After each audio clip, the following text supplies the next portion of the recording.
evening, everyone, and welcome to the APAT show on this championship weekend. Leigh, what are we watching along with tonight? Yeah, it's a Sunday night. It is the second night of a back-to-back weekends, championship weekend. So we have got a No Limit Hold'em championship event. Last night we had a PLO8. We'll talk about the results from that in a bit. But we have got 3 tables left of the No Limit Hold'em championship. Started at 7 o'clock tonight. 46 runners in total, 42 uniques. Four of you have had a cheeky little re-entry, which we've been offering on these events, because nothing worse than you've been looking forward to. We've been a bit in and out with online poker this year. So we thought, well, we'll just pop a re-entry in as well, that if you've been looking forward to playing these, then and you happen to get unlucky early on, you can sneak back in and have another go and give it another whirl if you want to. But it was PLO8 last night, 34 runners in that. We'll talk about the results of that in a bit. No Limit Hold'em tonight, and we're going to do it all again next weekend. So there's PLO next Saturday, and then finally there's a No Limit Hold'em PKO Bounty championship next Sunday. So all medal events, so medals for the top 3, and been some nice little payouts actually. Des, winner last night picked up just over 400 quid for their efforts last night. Tonight the winner is about, I'm going to probably make up the £2.13, because it's £2.13 shy of 500 quid. I mean, that feels wrong. That's not the sort of prize pool that we would split, is it? We'd have made that of headline £500 up top. I'm pretty sure all the way, Leigh. We'd have gone all of the way with that. We would have done that. But anyway, top 6 are going to get paid tonight. So min cash is going to be 53 quid, say £30 entry, but you can use the Grosvenor satellites, the feeder satellites that run. So you can do, there's a daily free roll actually, if you really want to. So you can go daily free roll to £1 ticket, £1 into a 5 into a 30 gets you into any of these medal events. I mean, you can't go wrong with it, really. It's cracking. Talking about can't go wrong, I've got a friend of the show, Bjorn Hydrostrom, with the ace queen, run into Vava Boom's pocket deuces, caught that one very quickly. So Bjorn Hydrostrom, Dan Williams, for anyone that doesn't know. I know who Vava Boom is. Am I allowed to say who Vava Boom is? Because he wanted it kept under the radar, but he has won a satellite. He's won a satellite. So to be honest, I think we can get away with that. It's the one and only GMAC, Gordon McArthur. Good to see GMAC. Is Vava Boom. So we've got actually a lot more action on this table. It's Vava Boom against Real Coily, and who else is in that hand? Oh, and Co LFC Perps is in there. You know who that is, don't you? Give me the name again. COL FC Perps. Then okay, so it rings a bell with me. I'm trying to think who the hell, because I'm looking at my screen, I can't see anything there. I'm trying to think who the hell is that. Call FC Perps. Oh, is it? Oh my God! Come on! Don't! It's our friend from Liverpool. Just bust, Bill. Bill is just like Bill. No. If only you got his name earlier. If only you got his name earlier, he wouldn't have bust from the tournament, Des. That's on you. Sorry, Bill. That is completely on you. Sorry, Bill. Unfortunately, that's Bill. So we'll give some shout outs to players that we know as and when with it. But hey, let's just quickly roll back to 24 hours ago, or not quite 24 hours ago, but 22 hours ago, when on a Saturday night, I'm sat waiting for a PLO8 tournament to finish so I can put the results up on Facebook before I get some well-deserved sleep. And they managed to drag it out, the 3 of them. Goodness me, last night. Split pot, Leigh. It's another split pot. I've never seen so many split pots on a Saturday night. It was absolutely obscene. But anyway, paid out 5 for cash. I thought for a minute Tristan was going to do it in the chat. Finished 4th, didn't he? Finished 4th in the end last night. So Beat the Press. Love that name. Don't know who that is. Beat the Press, though. I like it. Good name. Feels like a football fan, but we'll find out. Yeah, finished 5th for £46. Tristan finished 4th for 81. Then we had our top 3, and this could have gone anyway. Absolutely. Anyway, but it ended up that Adam Ski 16, which is Adam Zlowski, finished 3rd in the bronze medal for £140. Wolfman 15, which is Ed, picked up £258 with the silver medal, and the winner. And it's not his first rodeo. It's certainly not his first gold medal. Dino, Bulldozer Dino. Dean Pearson picked up £409 plus the gold medal. So all the medals from the Worlds that we just recently did and these 2 weekends will get all fully sorted for you guys. They will be under your trees for Christmas. I can assure you of that. Nice. Tom's been a bit busy last few weeks, away for a bit of poker stuff, and hopefully has had an incredible weekend. Birthday, isn't he? For his birthday this weekend. So when he is back home, before he then heads to London for the UK COAP, which is coming up, and squads. So it might be we'll just hang fire and get them done after that, but we'll make sure they're all distributed out for the end of the year if we need to get in contact with anybody for addresses or whatever. Or if you're going to be in London or you're going to be in Nottingham, we can do it, because they all love the photo with Tom. That's what they all want, really. Yeah. The online winners really want they want the handover presentation photo with Tom is what they're really after. So congratulations to you 5 last night, though. It was genuinely great fun tournament to watch and keep an eye on, and thanks for supporting that one. Say 46 of you in tonight. We're down to 22, so we're paying the top 6 tonight, so we're going to be very much into the final table when we get it. I'm hoping it's going to finish around a similar sort of time, so in the next couple of hours, but I must admit it's cracking structure.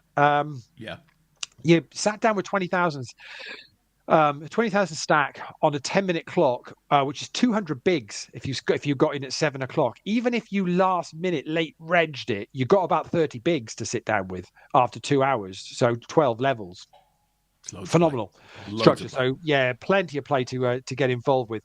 But we have lost a few people on the way. So let me give you a quick shout out to the few players that have disappeared. I'll do 30th upwards. So we lost Ready Freddy Go in 30th, which is Wayne Parker. We lost True Real Deal 29th. Mohican's gone in 28th. Knob Donkey in 27th. Broken Toy 2 in 26th. We then Trist or Bust 25th. Tristan is in the chat. Douglas Do, the one and only Brian Frew, gone in 24th. And then Des put the Khyber Kabosh, whatever you want to call on poor Bill in 23rd. So we've got 22 left. Chip leader at the moment is Jack Hammy. Don't know who Jack Hammy is. Been chip leader for most of the evening, to be honest. I've been keeping an eye on it. Whilst also kind of, it's been a busy old day for sport, isn't it? All the football this afternoon. I was watching the multi-view at 2 o'clock, which was a bit weird. I don't think they do that very well, actually. We can maybe have a chat about that later. It's Sky are normally very good at this kind of stuff, but I actually think their multi-view thing that they do is poor, and it could be so much better. But anyway, then of course you had another football match with I was trying to watch the Grand Prix as well because that was superb. No spoilers. I'm about 2/3 of the way in. Do you know what? No. I just got a bit of a sleepy thing. 2/3 of the way in, and I thought, no, I'm having an hour. And I haven't watched the last third, so no spoilers on the Grand Prix. We're not talking Formula One. Don't spoil it for Des. Don't do it, folks. Don't do it to him. Honestly, you'll ruin his Sunday night. Be gutted if I missed that. Yeah. So so busy old day, to say the least. But been keeping an eye on this as well. So say down to 22 now.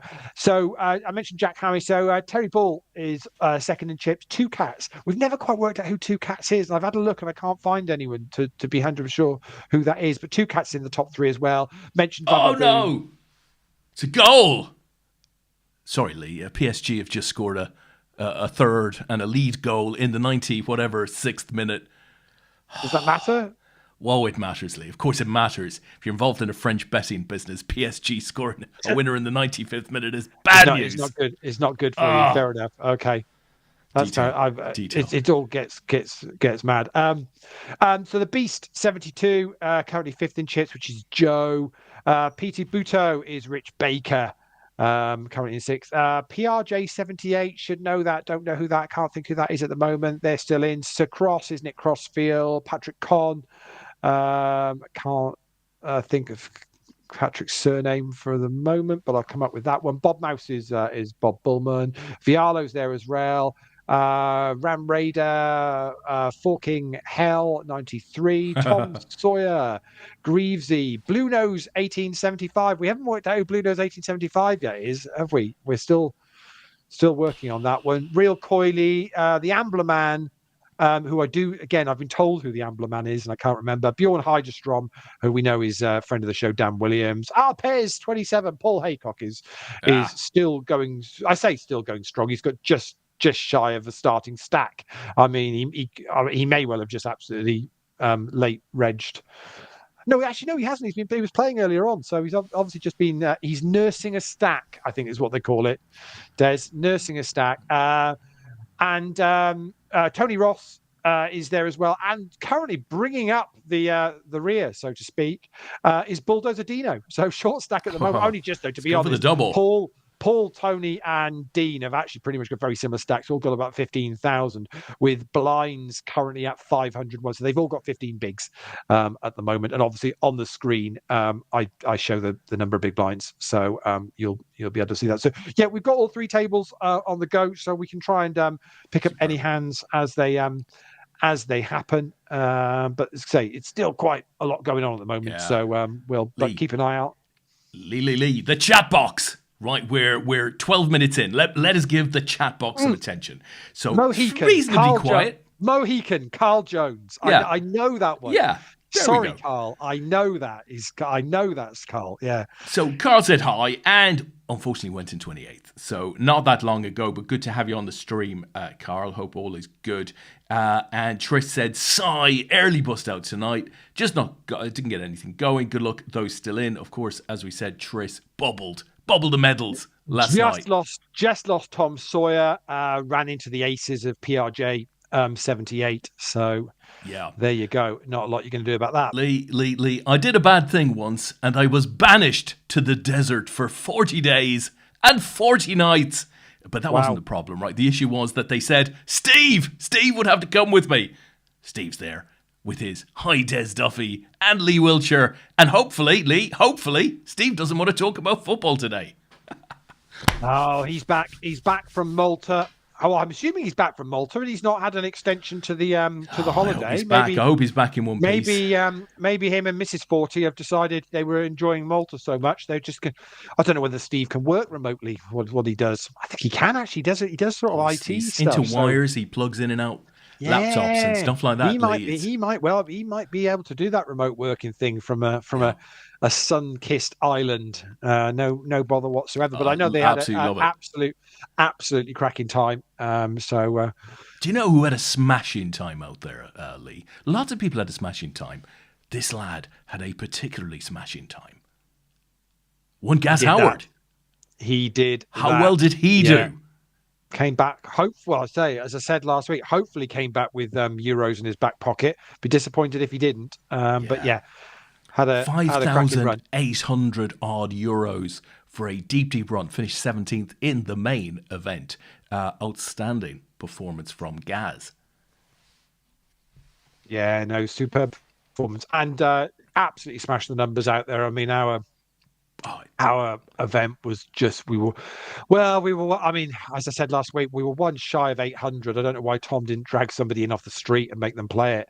But yeah, just phenomenal numbers, and well done to Yvonne and all of the team out there. They even managed to, because we'd had a bit of a chat during the week, hadn't we, last week, because they'd had to cancel the 8 game, and we said, it's not a great move because, those mixed game players, they travel to want to play those events. And if you're then just cancelling it on the basis that you just haven't got enough room, and it's not a great look. And they managed to get that back on the Monday. Yeah, it was good to see. Last week. And so fair play. They what we'll say about the Malta Poker Festival, which is why we partner with them and why we we do events with them, and that was our 10th event out in Malta. Is they're very much like us, listen to the players and say try and always do make the best decisions you possibly can to support the players and their enjoyment and their experience. So yeah, fair play to Yvonne and the team, and that's only going to grow and grow. I mean, it's just crazy. I mean, it's just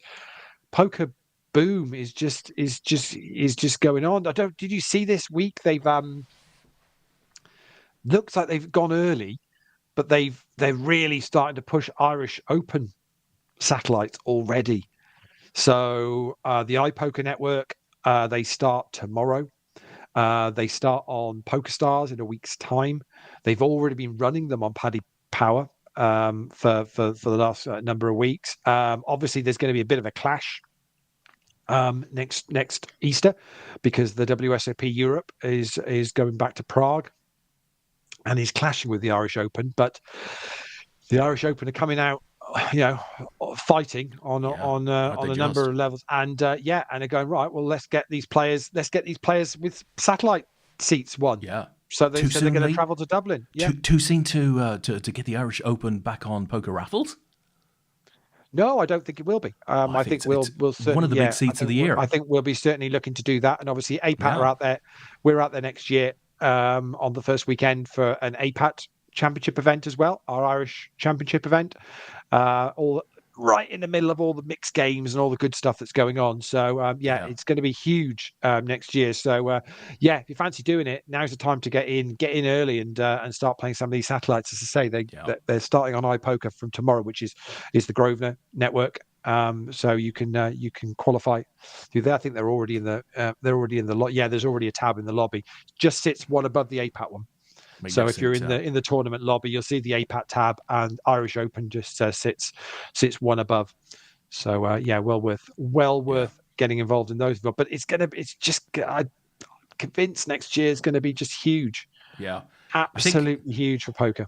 I think alongside Vegas World Series, Irish Open is and has been for a long, long time a bucket list event. You've got to do it, and it's so close. And if you plan ahead, it doesn't have to be that expensive. Obviously, bring your own drink with you into the venue, and find a B&B somewhere near Athlone, which is in the middle of the country if you can. But for the poker, the actual experience within the venue, wow. Leigh, good news here. We have found a proof of life. I can't guarantee that it's not a bot, but Steve's come back, said cashed Malta twice.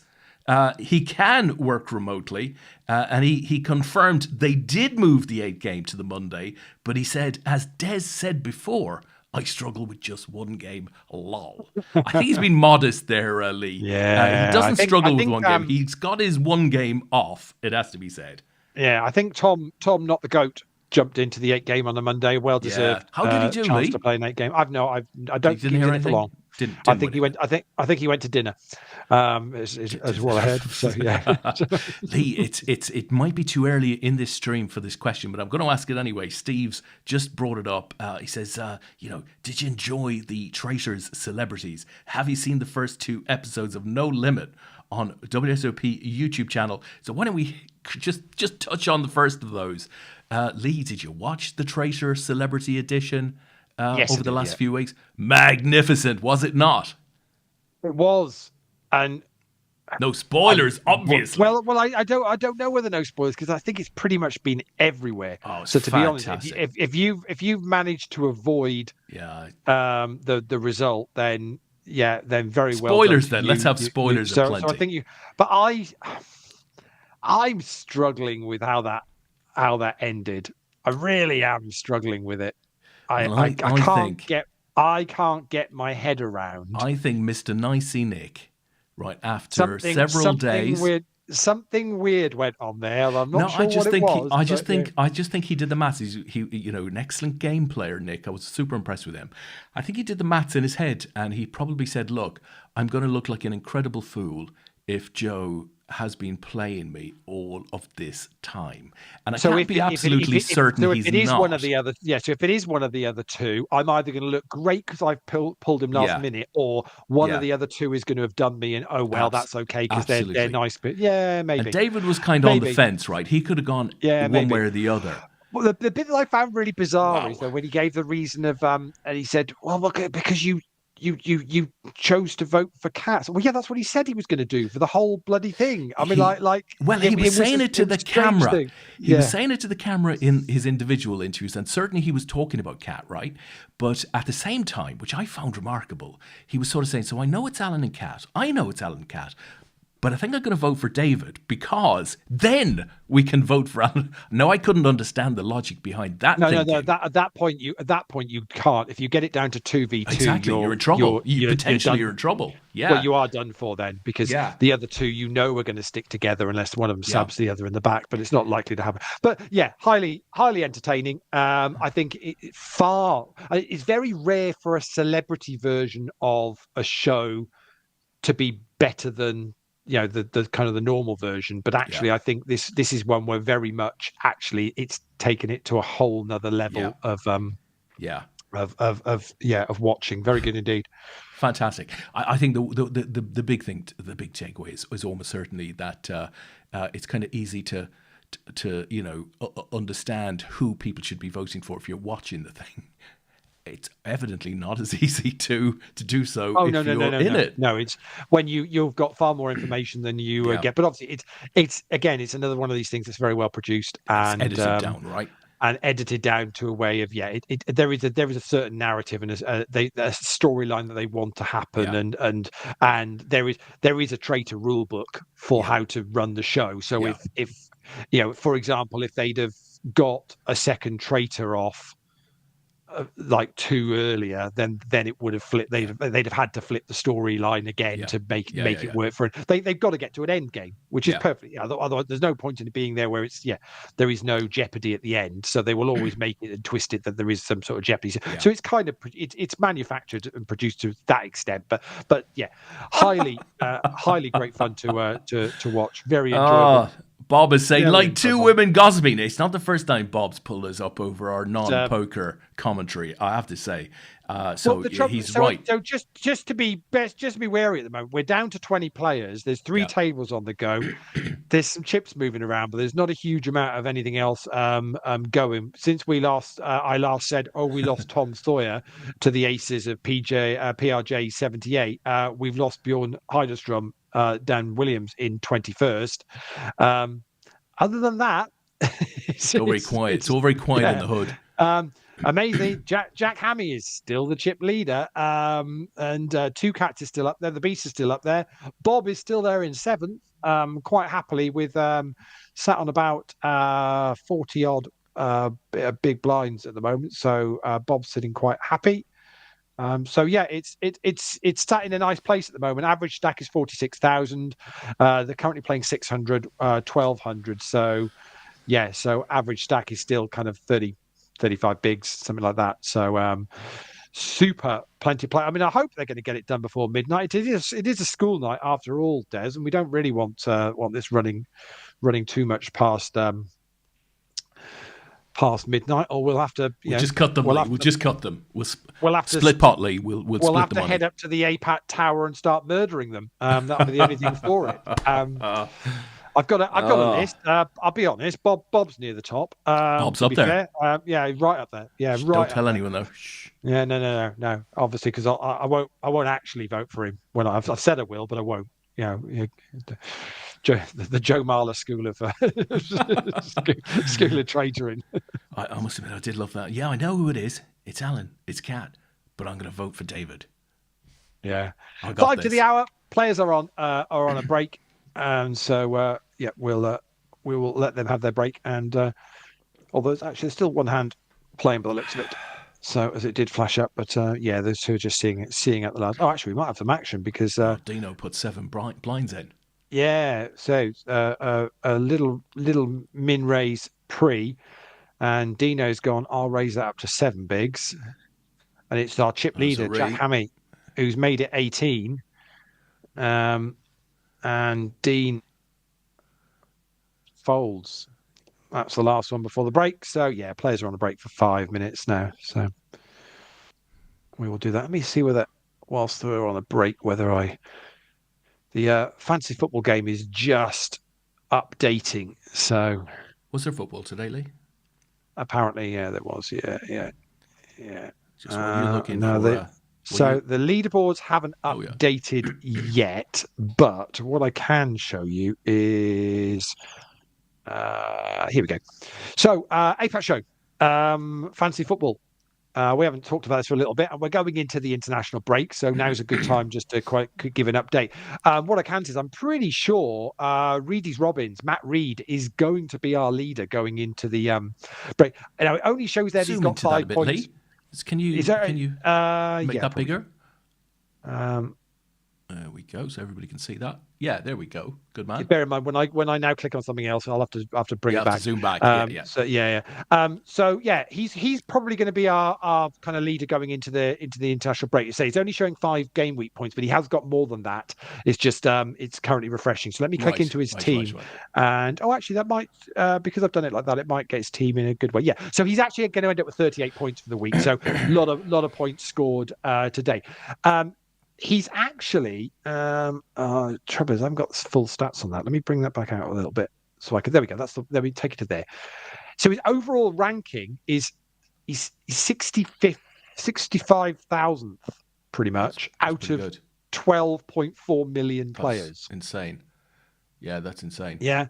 So pretty good indeed. He's not had the greatest of game weeks. Been a really tough game week this week, but that's his current team predominantly. So he's got maxed out on his Palace players, too many Londoners there for me. Players. Obviously, Haaland is the one to have at the moment. If you were picking a Haaland or a Salah, Salah's just not really hit the ground running. But weirdly, he's got Semenyo and Haaland in his team, both of which missed a penalty today. Thank God, Lee. Like, But Thiago's a great shout in his team there as well.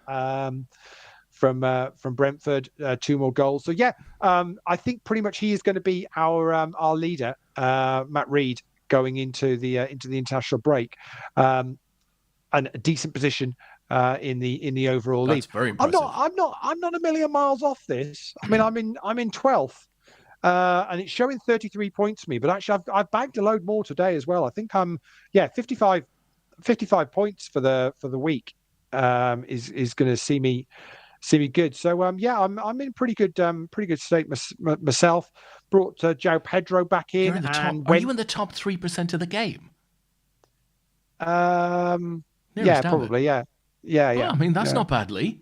That's not bad. No. I'm having an okay year so far. Top 3% of the game. Whew. I'm having an okay year at the moment. Long way to go. Percentiles go. That ain't bad, son.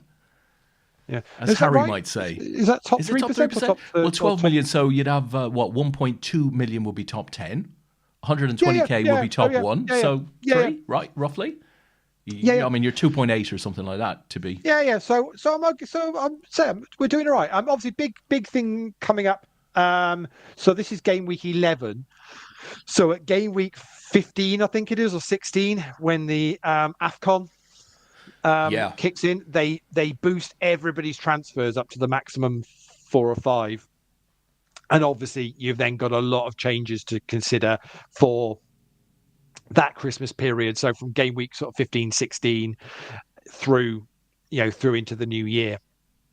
Yeah, you're going to have a little bit more to manage there with players that are going to be away and how how that's going to work and who's going to play and who's not going to play.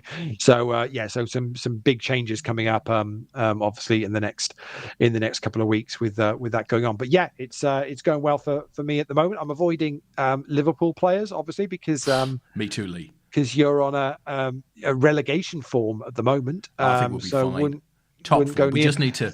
We just need to redirect our energies towards the top 4. Do you know what? Now. I'll be honest. I'm tempted to bring Isak in after the international break.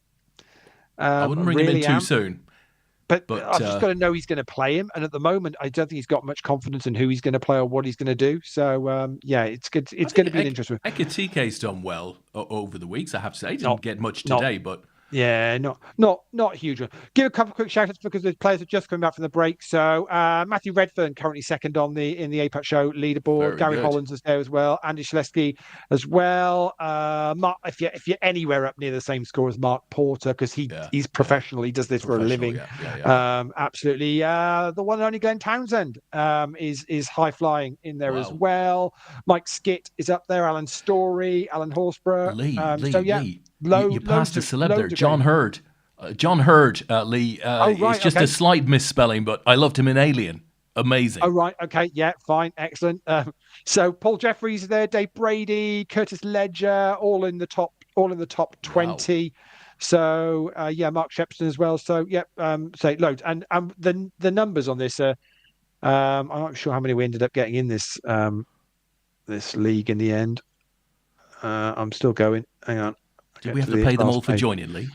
174 in the league in Jesus, total. right. So more people are playing fantasy football with us than poker league. That's yeah. slightly worrying.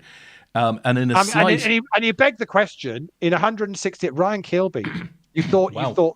you thought that lad knew more about football. Wow, coming from the northeast, yeah. you'd have thought it was, Yeah. that he bled red, but evidently not. What's he doing down No. there? And Exactly. Lee, listen, in a slight, harking back to a previous topic, Confucius 40 say, traitors a bit like a poker hand problem. People watching and listening for tells and then working out strategy for voting. Only, Lee, doesn't work if when somebody asks you, are you a faithful, you go, of course I'm a faithful, and then you start giggling and laughing, ha ha ha, and then nobody picks them. Yeah, but the point, but that actually, I think traitors is actually so close to poker because you can have all of the best skills and strategy in the world, and with traitors there is still a huge element of luck. Yeah. You can just say the wrong thing to the wrong person, and that spreads like wildfire. And before you know it, you've been voted off at the round table, and you're like, "How did that happen? I didn't do anything." Do you be too out there and put a target on your back? If you're too quiet, people think you're a traitor because you're too quiet. If you sit in the middle and no one talks about you, they think you're a traitor because no one's talked about you. I mean, like, Lee, it's how ridiculous. did nobody point the finger at Joe Mailer and says, "Hold on, you've been trying to run the game for the last few episodes. You were literally the voice in the room." Nobody pointed the finger at him. So maybe the question of course, is, the fact is, he was actually pretty good with. He was excellent. But it looked like he was directing traffic, didn't it? Yeah. Well, and that ultimately, I'd have been suspicious of that. But that's what did for him in the end, ultimately, wasn't it? And say Alan Carr, I wouldn't say he was a great traitor, but he ran golden, didn't he? Yeah, he just ran. He just ran. He did run really well good. in the end. He ran well. Won all his flips and ended up with a trophy. He certainly did. Quite happy. Yeah, he certainly did. He won it on a count, basically, with 3 remaining. On a count back. Yeah, it was quite crucial. So we still got 20 left here. Players back from the break. I mean, I'm hoping we'll be done in the next couple of hours, but we might drag this on a little bit. We'll see how the guys get on with this. Trouble is, when there's medals up for grabs, Des, it all gets very serious. It's all right, Lee. I can change that picture if it helps. Shall I change the picture? Well, depends what you're going to put up. I think there's only one thing we can put up there, Lee. There's only one thing we can put up there. There you go.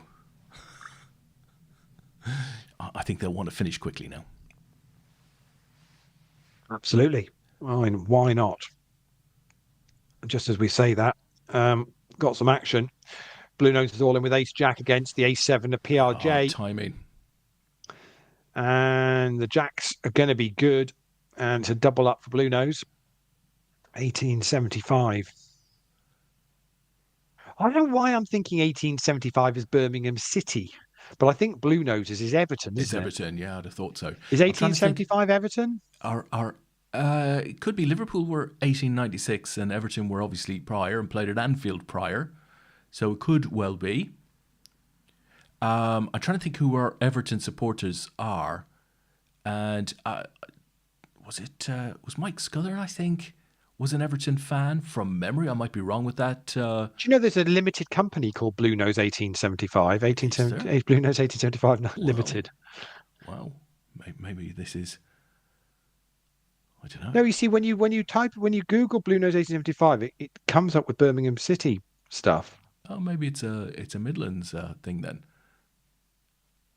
Yeah, I think it's. Is Tom Brady not the GOAT? Is Tom Brady or the GOAT he's still heading up Birmingham City? I loved his takedown on Wayne Rooney. Why is Wayne Rooney on all of the pundit shows? Is he not terrible? Oh no, but you're only saying that because he's I hate him. He's been winding Virgil up. No, I think he's terrible. Anyway, really? Virgil 2-feeted him the last night on the Amazon, or was it the BT Sport thing? He sort of did. Apart from the fact that if you're going to do that, then the next game, you've then got to actually put in a performance. And to be fair, Virgil was awful this afternoon. Yeah, he was absolutely awful. And his little sticking a leg out for the second goal was embarrassing. It was like an 18-year-old rugby playing ballerina. To be honest, what's first is those couple of clips from this afternoon were exactly what Rooney was talking about. Yeah, but I don't like Rooney. I've never liked Rooney. But do you know why I don't like him, Lee? Not because of his what he's achieved in the game, of course. I don't think he's a great communicator. I find it frustrating to watch him for any period of time. That's why I don't like him. Simple as that. And his management record hasn't been great. I thought he came off very poorly in the Birmingham City dock, and I appreciate. We only saw 10, 15 minutes. I think he got stabbed. I think he pretty much got. But he looked so uninspirational. But he got to know that. But that whole doc was a Tom Brady Appreciation Society thing. Yeah. It was outrageous. And to be honest, some of the stuff that Brady said about Rooney in the doc was unnecessary. Yeah, it was unfair. I agree with that. Unnecessary. But he wasn't inspired. You've got to admit. It was cheap. No, but I wouldn't expect. This is the problem. I wouldn't expect him to. He is a generational football talent. Yeah, but that doesn't that's mean exactly what he is. That doesn't mean you can turn that into coaching. Yeah. It's not everybody's thing. All in a call on table one. It's aces versus kings. That's unfortunate. Unfortunate for the Ambler man, and Terry Ball's aces are gonna hold. And we are now should be down to 19 now. Terry was happy not to see a third ace there on the river. Would have given the Ambler man the straight. So, Ambler man finishes in 20th. And, we're starting to see, a little bit more action now. Ace Jack versus King Jack. It's Ram Raider with a King Jack and has hit on the flop. And I think that's going to do for Renat, for Tony Ross. It does. And Tony departs in 19th place. Got it in good, Tony. You can do no more than that. Not to be for Tony. And we are down to 18 now. Couple more to go and we'll be down to 2 tables. Vava Boom, and I'm not sure who it is.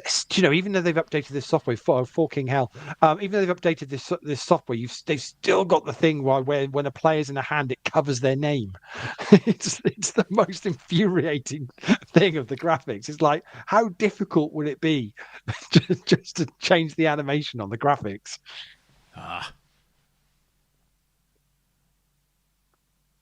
So still got plenty of what we would call APAT regs, still hanging on in there. We're down to 18. Top 3 are going to pick up medals. Top 6 are going to get paid tonight. So, and if you've missed out tonight, don't worry. We've got 2 more chances for online medals this year. They will be your last online chances for APAT medals next weekend. PLO Championship on the Saturday night, starting at 7:00. Same as these ones, late reg till about just after 9:00. And then this time next week is a No Limit Hold'em PKO bounty. Both of those are £30 buy-ins, and you can use the feeders to get your seats for those. And the great thing with the Grosvenor feeders is you can win your tickets during the week. They don't run out. So, there are a couple of the feeders which will automatically put you in to take you up the steps to £30. But if you haven't got time, find the ones which aren't and just say play when you've got a little bit of time. And give it a whirl. And if you don't use all of them for APAT ones, they also can feed into the GUKPT satellites and the Goliath satellites and the Behemoth, which is happening next month. And they've just announced their GUKPT I saw schedule that. for Looks like a good for next schedule. year. I mean, it's fairly much a rinse and repeat of this year, and they haven't changed. Interestingly, no change on the Goliath buy-in. I thought there might have been a possibility that they'd have taken the opportunity to, with the popularity of that, to creep that up, but they haven't. They've kept it at 200. So yeah, it's being pretty sensible with it, which is always nice to see. Bunch of people watching, Lee. Not talking in the chat box, but if you're out there, Jack Hamilton, Peter Wigglesworth, Paul Jeffries, Martin Cornish, Paul Haycock. Did you say Jack Hamilton? Did I say Jack Hamilton? I did say Jack Hamilton. It's got to be Jack Hammy, isn't it? Yeah, of course it has. Of course it has. Got to be Jack Hamilton, Lee. That's who it is. That's who Jack Hammy is. He's Absolutely. leading. He's tuning in to see how he does. Doing well, Jack. Since I've been watching this early on, you've pretty much been chip leader, and you've had a few ups and downs. Won a few, lost a few along the way. But don't want to tell you how it finishes, Jack. No spoilers in this stream. Got a bit unlucky with a couple of hands where you doubled a few people back up, but yeah, you're in a good spot at the moment, my friend. Keep it going. Lee Wyatt's out there as well, Lee. Tony Ross was watching. Hopefully Tony is still watching, but as we saw a short while ago, he went out. Andy Coyle is there. Sixes of Greavesy up against the ace queen of Terry Ball, and the sixes are going to hold for Greavesy and going to get a double up, much needed, up to 30 bigs now, and that puts Terry Ball down to 12 bigs. 12 bigs. Nick Crossfield is out there as well, Lee. Did I see Nick rocking an Irish flag? A wee while ago. On his is Nick Irish? It's there. No, it is. Oh, it's there on his. There he is. He's on my table 3 at the moment. Bottom of the screen. The Irish flag. Roddy Farmer was there, Lee. Just as BT Buto goes all in from the button, the bully that is Richard Baker he's not messing about. Nah. Des, he gets his 25 bigs in from the button, folded round to him.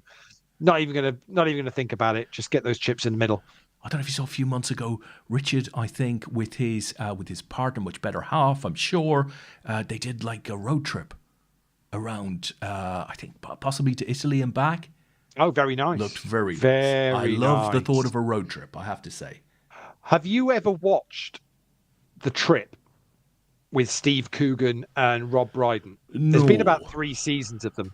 No. Brilliant. Yeah. Absolutely brilliant. Yeah. Really, really good. So it's kind of it's based on it's a weird kind of fly on the wall mockumentary kind of thing, I suppose is the best way to describe it. Just another in. It is Nick with the ace king against the ace 5 of Paul Haycock.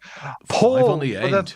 For the 3rd time tonight wow. has rivered a card that he needs and breathes again. Wow. That's the 3rd time I've seen that happen with Paul tonight. Lee, I would say he's running golden, but he's not, because he's actually had pretty much he's been nursing a short stack for most of the evening. So I don't think that he's running golden. But when he's needed to hit, when his tournament life's been on the line from behind, he seems to have got there. So I'll tell you what, 30 bigs looks golden for him at the moment, I'd say. And you'll love the irony of this. I've just taken down, not 2 minutes ago, Gareth Howard's picture from within the frame, and it says Gaz is just watching. He's just joined the stream. So if you're out there, Gaz, hope all is well. Yeah, but definitely recommend, say, the trip. It's not a real life thing. So they run a story, and there is a story, but it's just the two of them going round doing stops off, having restaurants, doing like a restaurant critic type thing about some but there's a bit more to it. Very good. Real Coily with the jacks against the 10-9 of Jack Hammy. The jacks are going to be good, and Real Coily's going to get a double up there. Lee, I watch this. It's one thing. I watch it religiously on the YouTube. Right, I've spent I don't know, is it a tenner or something like that? I spend it every month for ad-free viewing of the YouTube, and I watch this travel. It's brilliant. Honestly, the best. The ads are the best thing on YouTube, though. The lack of ads is just a lifesaver. It's the best tenner I spend in the month. Is that the cost? Is it £10? Is it £10 a month? I think it's 10 from memory. I think it's $9.99. Wow. I think Okay. from memory. I might be wrong, but I think it's that. Anyway, I've been doing that for quite some time, and I use it on the TV, watch it on the TV, right? Because for me, it gives me bite-sized stuff. So I can get 15 minutes of content and then move on to something else, and that kind of works for me. But I watched this woman, her YouTube channel is Itchy Boots, and she's been running for. And you pay £10 a month for this, you say? It's not bad, right? It's not bad, right? Yeah. Itchy Boots. So she is an adventure motorcyclist. She's Dutch, and the quality of the content is first class. She puts out a 30-minute episode, I think about twice a week. But she goes to a part of the world and she motorbikes through it. So she can be anywhere, and it's from start to finish. So over the last 80 episodes, she has gone through Pakistan into Afghanistan, and you are getting border crossing, men saying, "Where's your husband?" It's like you're getting the whole thing almost live, right? It's insanely good, and she's brilliant at doing it, and she cuts and edits these things. You get drone footage. It will show you how many good people there are in the world, right? That's the kind of abiding thing I take away from it. She talks to everybody from soldiers to Taliban to you name it, just in an everyday sort of way. Paul's luck has run out. Ace Oh, King no. the tens. Crushed, the tens was of he? Rich Baker, King on the flop, 10 on the flop. And and it's a double up, though, because Paul actually had Rich covered. But Paul's back down to 12 bigs again. Say didn't like the 30 bigs. Far too many. Much more comfortable around the 12. But on that sort of thing, I think I've said on the show before. My pretty much one of my most favourite series ever is the Long Way. Yeah. Stuff. So with the two guys. This is the Long Way. This is the Long Way, kind of the uncut version, right? It's like she shows everything, and she's and again, and I repeat again, and you subscribe a tenner a month. You get, and she shows you everything. Yeah, sends pictures and everything. It's incredible. You hear it here first, folks. Yeah, she's a genealogist, Leigh, not a pole dancer. Very smart woman, but it's just that she has an extremely nice way about her. And it's just meeting people from all walks of life, showing her on this bike. She has so much fun on the bike, Leigh. I know that sounds bad. Like, all of this sounds really bad. She doesn't have that type of fun on the bike. But, going through deserts, and she's constantly falling off the bike and breaking things. It's highly entertaining. It's really good. Itchy Boots. But, excellent stuff. If you go to, I think her most recent is the 8th series. So I guess she's been doing it for close to 8 years. She has 3 million subscribers, Leigh. You can imagine how much she's making. And she puts out, as I said, 2 or 3 episodes a week.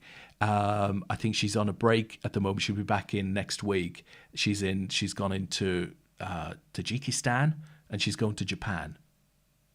It's like, what more could you want? It's fantastic. Rich Baker with the Ace Queen up against Real Coyley's aces. Again. Didn't Real Coyley have aces not that long ago? Yeah. Did he have Kingsley?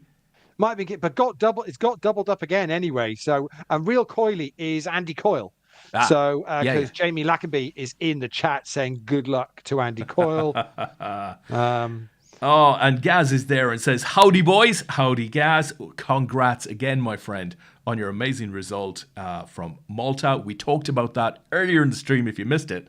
And Mr. 40 says, Des Duffy, are you confused between OnlyFans and YouTube? Don't have an OnlyFans account, Leigh. I feel like I'm missing out there, but never got that. Never got that. What? It's not like you to not miss out on money making opportunities. I just appreciate it from a business point of view, Leigh. People might sign up to your OnlyFans account if you got one. I just appreciate it. I mean, I don't appreciate it. Well, I'm sure I might appreciate it, but I'm not appreciating it for the content within it. I'm appreciating it for the business model. It's incredible. Steve might chip in. He might subscribe. Seriously, it depends what you're going to put on there. I think we could talk about the 2026 APAT schedule. We'll give you an event by event, week by week update on what the 26 schedule is a month before it gets released. How about that? I know I'd pay 20 quid for that. I'd like to know. Don't be like that, Leigh. It's done, right? It's mostly done. I'd love to know it. It would be great. Within, 20 or 30 events or so. Since we gave a shout out to Jack Hammy as chip leader, he's no longer chip leader anymore. But meanwhile, Ace Jack for Jack Hammy against the Ace 7 of Paul Haycock. And well, there's your sevens for Paul. I told you when he's short stacked and needs to hit, in behind again, and pairs 27 gets another double up. This time through Jack Hammy. He just can't hold when he's kind of flipping or ahead at the moment. Paul would have loads of chips if he was actually any good when he gets his cards in good. But when he's in behind at the moment, he's getting the double ups he needs. I think that's number 4 I've seen. So he's back up to 25 bigs. Jack Hammy now down to 33 bigs. Still plenty though. That's 5th of the 16 players that are remaining. So that's still absolute loads. Did I read somewhere, Lee, I don't know if you've seen this, that the Aussie Millions is returning, not in its usual January spot. I think more towards the sort of into spring, but in 2026. Love the sound of that if it's an actual thing. Yeah, it'd be good, wouldn't it? It's another one of those that's kind of people have quite a lot of fondness for. And we were talking about Irish Open earlier on. Oh, that's hilarious. And that's another one that feels like that. Oh, we're getting criticism from Wiggle Vision. They're calling Mr. Haycock a 70-30 specialist. Absolutely. Pete's preparing for another Vegas trip. Is he really? Heading over for the WPT series. Really? December? In December, yeah. Wow. Yeah, so. Good luck with that, Pete. Good luck with that. Yeah. So, yeah, he's going to do a couple. I think he's got a couple of warm-up events in November, and then he's out for only a short little break before Christmas. So very nice indeed. Very nice indeed. So we're down to 2 tables now. 16 players. Top 6 are getting paid, and top 3 are going to pick up medals. But as I say, 500 quid up top for the winner. Not bad for an evening's work for a £30 buy-in. Very nice if you can do it. Where are we now? Average stack is 57,500. Current level is 900 to 1,800. So yeah, they're still all sat on about 30 bigs.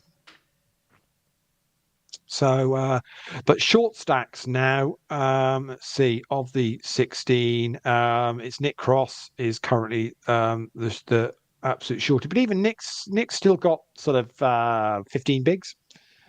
So not in huge bother at the moment. And then that's the shortest stack. And Bulldozer Dino looking for back-to-back. Well, back-to-back medals and back-to-back gold medals would be a phenomenal performance for the weekend. To think if he could win, take this one down, and therefore scoop 2 gold medals across a weekend and the best part of £1,000, and that would be pretty good going. Lee, just quickly changing direction here. Have you heard of or seen any of the new Apple TV thing, Pluribus? It's on the list. It's only just dropped, isn't it? So the first couple of episodes have dropped, I think. Yeah. Yeah. So the first episode looks phenomenal. Yeah, it looks really good. Very nice. I've never seen anything like it. So that in itself is quite unusual. Great story. Yeah. No. Finally got around to watching House of Dynamite. What did you think this week? You didn't want it to end, did you? Really, it ended in a light, and you went, "Oh, is that it?" kind of thing. But obviously, very very well done. And obviously with the kind of three different versions of the same timeline, all coming together, very very cleverly put together. But it kind of ended, and and Jen and I both sat there and went, "What?" Well, while the ending was perhaps unsatisfying, you can't do that to us. You can't do that to us. It was thought-provoking. I guess. Yeah. Because you left it with, what's happened? We don't know. We don't know what's happened. But what we do know is, it could happen. And I think the beauty of the show was that if you were within 30 minutes of it happening, which is roughly about how much time once somebody pushes the button, maybe even less, you have, the moral of the story was, these guys are probably going to fuck it up in terms of just trying to figure out what to do, what to say, who to call. That was how the do reality. We get it stopped? You can practice all these things, and I love the lines of like, "Is this what 50 billion gets us?" Well, yeah. Do you know, what about the one? It's like trying to hit a bullet with a bullet. With a bullet, yeah. Oh my God! Don't say that. Don't say that. What happened to the dome? Yeah. The reality is something completely different, unfortunately. Yeah. Brilliant show, though. Thought-provoking. No, yeah, very, very good. And you say you have that thing of, well, it could happen, but then you also think, well, but would it really? Yeah, it could Kind do. of feel Sure, you feel definitely. like if it was, well, you feel like if it could happen, it probably would have already happened by Well, it's now. happened before, though, hasn't Yeah, it? To some degree. I mean, if you think about it, it's kind of happened yeah, before. I suppose maybe, yeah. But yeah, I know, very, very good. We will leave it at that for anyone that hasn't seen House of Dynamite on Netflix. Well worth checking out. Answering Steve's question, yes, we did binge Slow Horses. We do every time the new season. We wait till they've all dropped and then watch them all in one go. It's the only one of the very few things where Jen will watch the TV series before. She's got all the books in a box set on the shelf down in the kitchen, and she won't touch them until she's watched the TV series first. Very, very rare that she prefers the TV series to the books, but yeah, it's Slow Horses is one of those, and there's a new one that's just hit on Apple, which is Down Cemetery Road, which is from the same producers Saw the trailer. as that. Yeah. Looks good. That's an English show.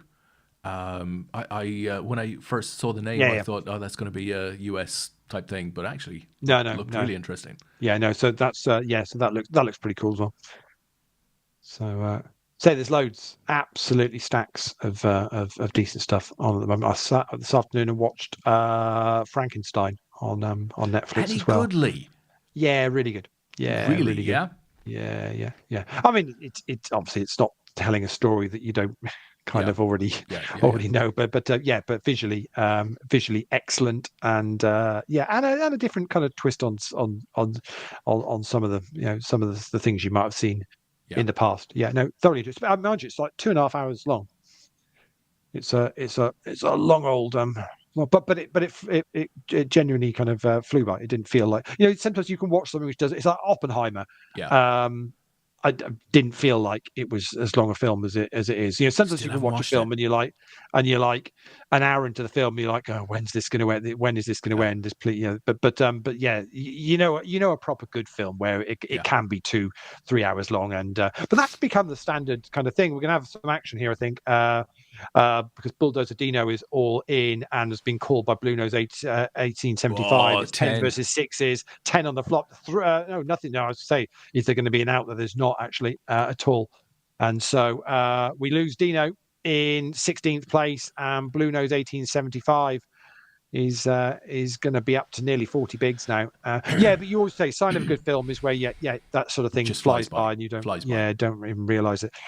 We're down on the other table. Not sure what happened, but Pairs 27 Paul Haycock is sat there with just 2 bigs left now, so I don't know who he donated other chips to, but has managed to somehow be left with 2. They're now gone in the middle. I timed that pretty well, moving to that table. Been called by Jack Hammy.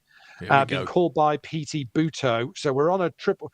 Been called by Sir Cross, so we're on a quadruple up, and I can't believe the big blind here is not going to get involved for another 1.15 bigs to at least see a flop, unless they're going to shove. No, Bob makes the call. So there's 5 of them in the pot here. So Paul's got the potential of winning 11 bigs, but has got 4 other players. I don't like his odds, Lee. Well, it depends. The ace, he might like that ace, though. Who knows? Depends what he's shoved with. Bob makes a bet 3 bigs. Jack Hammy's going to make the call. The other 2 get out of the way. So just 2 players with action still in front of them. Paul is sat there silently, the silent ninja assassin, top of your screen. All sorts of draws here as well. Yeah, Bob bets 5. It's a big blind special, isn't it? Ace 8, pocket fours. I mean, you've got to be gutted with that, because to be able to shove him with the 4s, and Jack Hammy shows an ace. Jack Hammy shows an ace as well. So well played to Bob. And we lose. Good play. We're going to lose Paul in 15th, and Bob Mouse up to 35 bigs now. So meanwhile, back on the top table, as I'm calling it, Vava Boom betting out 9 bigs after. It was check raised. I don't know who the player is at the bottom. We'll find out when it's looks like sort of Jamie Vardy or something. Looks like an anxious Florian Wirtz. Yeah, very anxious, Florian Very Wirtz. Yeah, anxious, I would have thought. ace three, ace jack, two diamonds, two hearts. Obviously, is on the board, and it's Greavesy. Of course, it would be. Of course, it would be Greavesy with a footballer avatar. Of course, it would. And yes, we're sponsored by Huel again tonight. Oh, Yeah.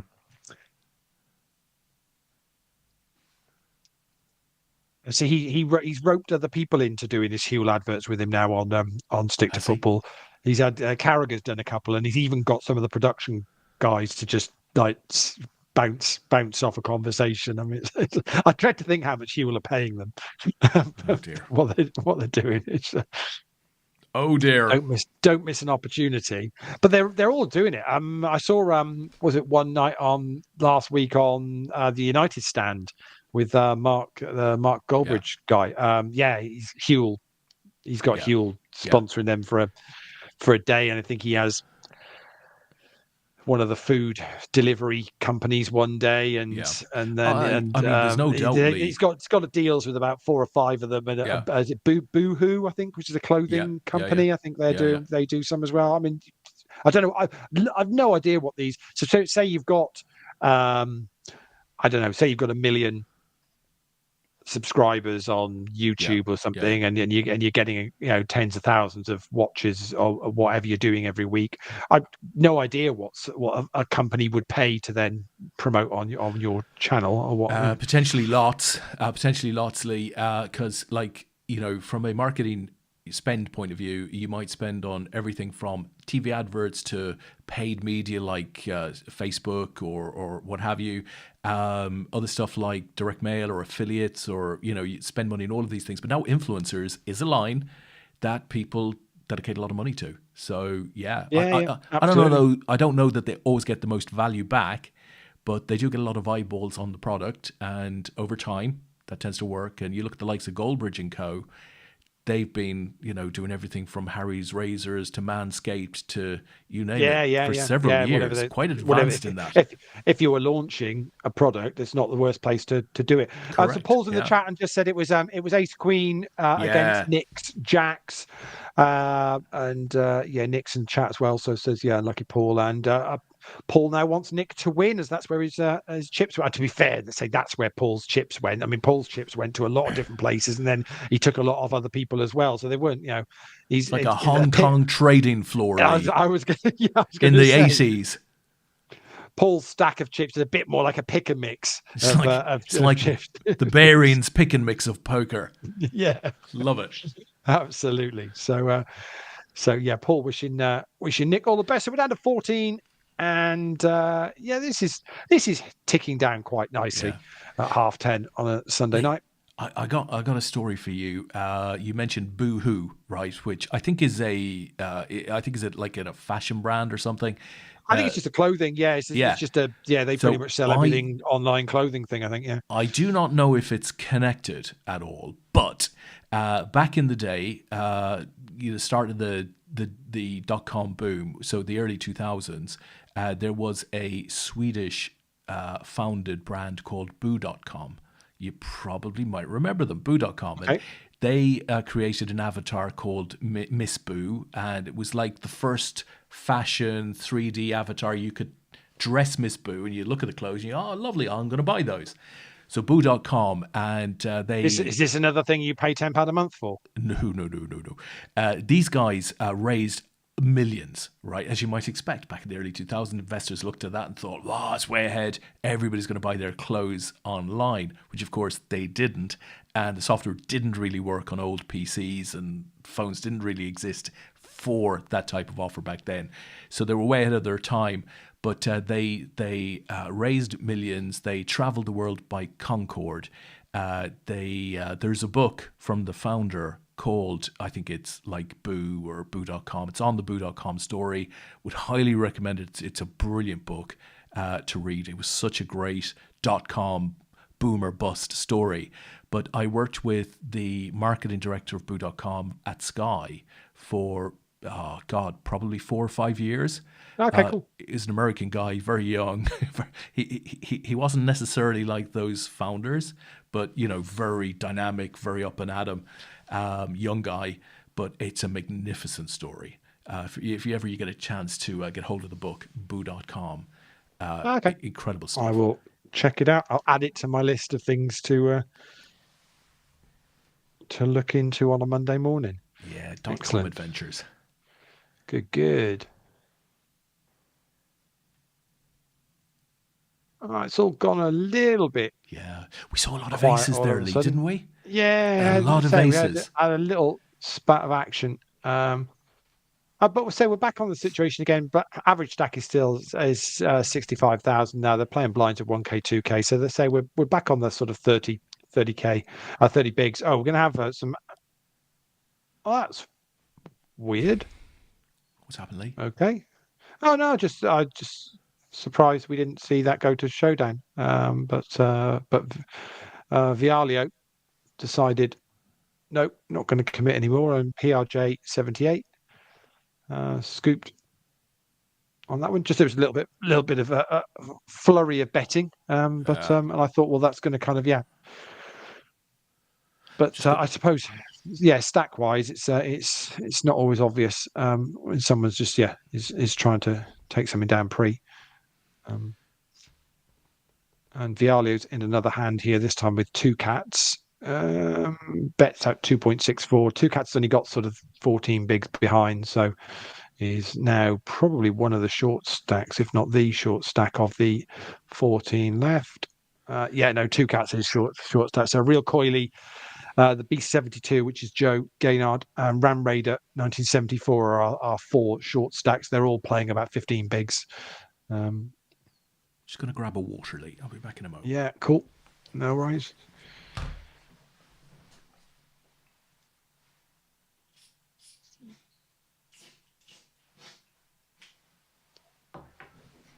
So raise from Vava Boom here, and Greavesy out of the big blind has popped it up to just over 6 bigs.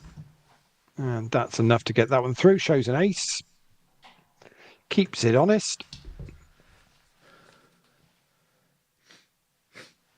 As I say, top 6 are going to get paid. So we're down to 14 now.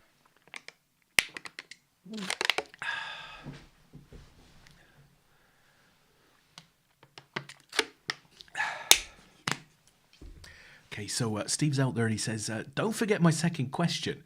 Have you seen the 2 episodes of No Limit on World Series of Poker YouTube channel? Don't know what Steve is talking about. So this is the supposedly groundbreaking, going to change poker content forever. King Jack versus 8. Vialio with the 8s. It's 2 cats with the King Jack that's at risk. But a king on the flop gets a double up for 2 cats. Yeah, I'm thinking is no. Is it this? Is it the thing with? There was a whole hoo-ha over it. Supposedly going to be groundbreaking poker content and everything else that's been done before has been rubbish, and this is going to be the new. Because all I've heard about it so far is it's just a great big advertising thing for WSOP. And not necessarily anything that groundbreaking, but I might be wrong. But if it's that, I haven't watched that yet. Is that it? What's it about, Steve? Is it online? Is it based on live? Yeah, I'm pretty sure it's going to be. What? Yeah, I'm pretty sure it's going to be that, and in which case it's not necessarily. I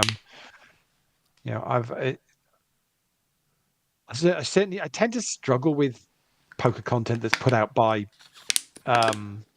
particular brands because they're often they're just marketing pieces, really. Or they're too polished. Exactly. You just need something that's just a little bit more real. Yeah. Unless it involves a scrambler in the desert, Lee, or the jungle, I'm not interested.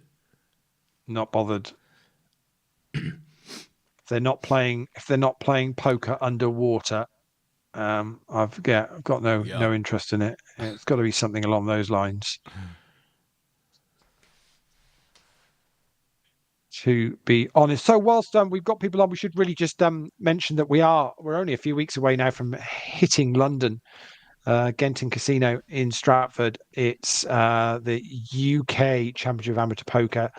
Although on the screen there it does say Aspers, it is Genting because they bought the casino out. So we will be there from Wednesday the 19th till the following Sunday. 5 days of poker, really good schedule of mixed games and the usual kind of it's our last big festival of the year. We have got Poker Squads live after that, which you can still get a team in for if you want to. Just drop Tom a message if you want to do that. But yeah, it's our kind of last of our normal kind of style festivals. So we've got an say 8-game bunch of mixed games. Really good. We'll get a really good main event there because we always do decent numbers on that. And we've also got a schedule of live satellites. So we're trying that out this time round down in London. So if you want to try and get there, Ace Queen versus Ace 6. It's Ace 6 of Rich Baker at risk, and with 2 hearts on the flop. Check that 6. Rich gets there with the 6 and holds against Jack Hammy. Unlucky Jack. Yeah. So yeah, it's it'll be cool. So we're going to run some milestone satellites every day to get you into the main event as we want to. So if you're down in London and want to give those a go, they'll be running each day. Schedules up on our website. It's also up on the Genting website as well. Well worth checking out because they've probably done up a whole page for that event on their site as well, which is really cool of them to be supporting that. They've got lots going on there actually.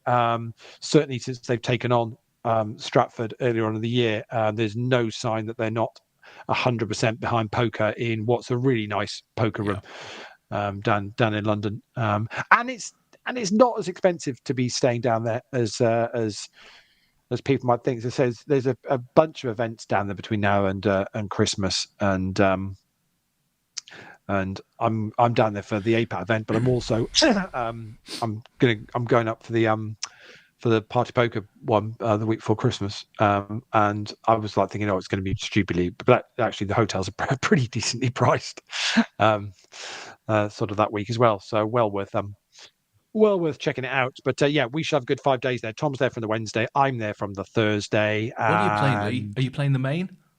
What's that?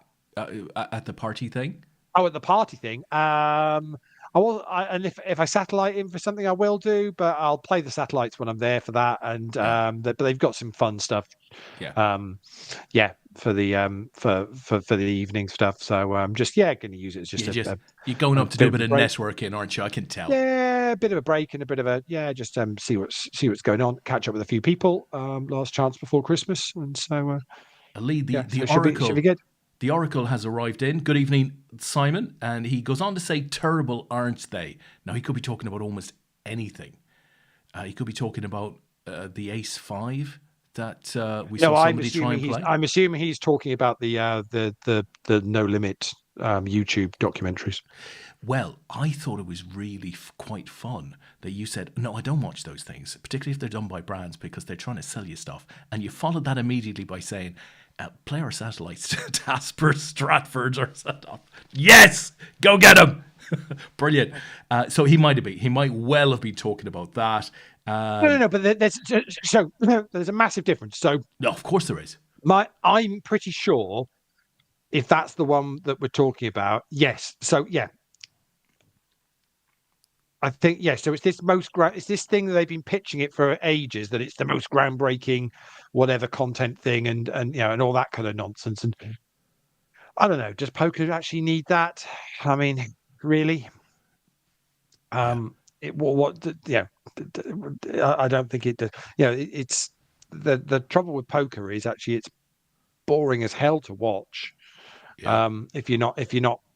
If you're not playing it, if you know somebody and you're following them, that's great. The things that we like, what we're doing now, I can say that. Yeah, the irony of me saying that whilst we're sat watching poker playing out, but what we do here on a Sunday night is a community thing. It's pure joy. It's about it's not for the we'll money. Chat about whatever. The poker's on. We're keeping an eye on things and and giving a shout out. But I don't sit and watch hours and hours and hours of cards up. No feature table stuff.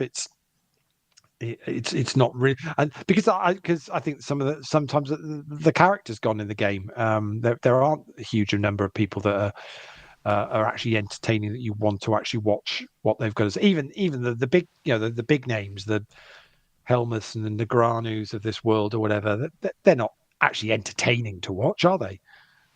Really, what are they? They're not doing anything that's making you go, wow. That's it's not Squid Games, is it? I mean, it's not Squid Games, Lee. Yeah, it's not honest, Squid Games. Yeah, if we could do something like Squid Games in 2026, I think that would be very good, very exciting. Now, I've got a couple of interesting questions coming for you. Sai says, what do you consider a reasonable price? I guess that would be hotel, but also, for a couple of days away in London, which is a good question, right? Different people, different budgets, but also there's lots of different places you can stay in. And, so I can normally get the Premier in Stratford. Normally, if I booked it in advance, you can normally get it for about £90 a night, £100 a night. Which the reality of it is that's about what you pay for the hotel in Nottingham. Just catching the Aces of the B72. Wow. Didn't see who the bust was. Yeah, didn't see who the bust was, but I'll find it out for you now. I think it was Real Coyley. Was just bust in 13. Yeah, so unlucky. But Joe with the Aces that time round. Yeah, so and as I say, you can obviously find the thing with poker is with hotels and stuff. Obviously, if you can share a room, obviously, obvious statement, you half your price. But that's the reality of it. Is if you're an individual wanting somewhere to stay, poker can be quite expensive for weekends away and things like that. If you've got a way of actually sharing a room, or you're with your partner that's there anyway, so it's the two of you doing that or whatever it'll be, or you can Airbnb somewhere, and another the team Gotham guys often will get an Airbnb and split the cost 4 or 5 ways with whatever rooms they got. That can make things more affordable. But I don't think I didn't think London or Stratford was ridiculously expensive for a hotel compared to the sort of prices you're paying for anywhere else. I mean, I stayed in Southampton last year after I went to the football with JP and Chris, and I booked a hotel there because I didn't want to travel back there later on, and that was nearly £100. I think £100 a night now is pretty much it's about standard, isn't it? Fairly standard, isn't it? Really, yeah. And on the plus side, the APAT event at Stratford generally provides a very, very decent prize pool. So, the buy-in doesn't change, but there's generally a wee bit more in the prize pool to play for. And I must admit, I do like that shopping centre. There's a huge range of food you can go for. The casino itself is, there's a good seated bar area where, you can just get away from it all for a wee while if you want, or get a pint or whatever. It's a reasonably comfortable playing environment, in my humble opinion. Absolutely. Bit of action going on here. Just Vavaboom was all in. Decision on Greavesy, who decided to fold. So Greavesy's down to 25 bigs, but lives to fight another day. I'm going to go back into the chat box. Steve says, the most groundbreaking, so we're back to kind of poker documentaries. Oh, poker documentaries. Is Daniel and Amanda Negreanu are trying for a baby? Poker documentaries. Do you see what I did there? Via IVF, which I think is some sort of financial organization. Other than that, okay, I watch YouTube for something else while playing online. So that's fair enough. Yeah, watching YouTube while playing. Get that. Action at the tables. Queen Jack versus King Queen. And Queen Jack is going to do for Vialio. We're going to lose PRJ. PRJ 78 is going to bust in 12th. So we are down to 11, getting very close to this final table. And then that means we're then only 2 off the money. Spoiler on that hand. He fired blanks there, Lee. That's not a spoiler on the IVF documentary at all. Sai says he's in the Premier Inn. Sai says for APAT, Party Poker was 1,100. Oh, really? For the week before Christmas? Okay. I mean, there's a few options around there. The Moxie, which is just across the bridge if you're heading towards Stratford Station, that's not bad. There is actually a Holiday Inn Express on Stratford High Street. I've heard different stories about Stratford High Street, about wanting to do that walk at night whether it's a good or a bad thing. I don't really know well. I mean, the Premier Inn, you can pretty much, you have to walk around the shopping centre to get to the Premier Inn if you're leaving the casino late at night. But I've never really had an issue. With the walk. It's lit. It's not really a problem. But I have heard a few stories about Stratford High Street as being of a night. If you wouldn't necessarily want to walk to some of those hotels on your own, which I don't know how too many West Ham fans, that is, or West Ham fans whatsoever. What I will say is whether it's APAT or Party Poker, West Ham are away both weekends. So, Leigh, we've finally come to a topic of conversation in the night that I quite like. This has not been explored on the APAT show before, but Simon goes on to say, nicer breakfast in the Premier Inn, in my honest opinion. Now, Leigh, you will know that I don't go a lot for hotel breakfasts because, in my experience, they do not cook the food right. I can't stand a pale bacon. I'm not into that. I don't want to see my rashers oinking at me. What's your view on the Holiday Inn / Premier Inn / Travel Lodge? Because we've tried them all. Breakfast. I tend to not. The only reason I'll have a breakfast is if it's included in my rate. Yeah. There anyway. I wouldn't pay extra for it because I very rarely am up for breakfast anyway. So I think I had breakfast when I stayed up in Birmingham, and I don't think I made it for breakfast on any of the days. So it's not really. So, but normally it's included in the rate that I'm. Yeah.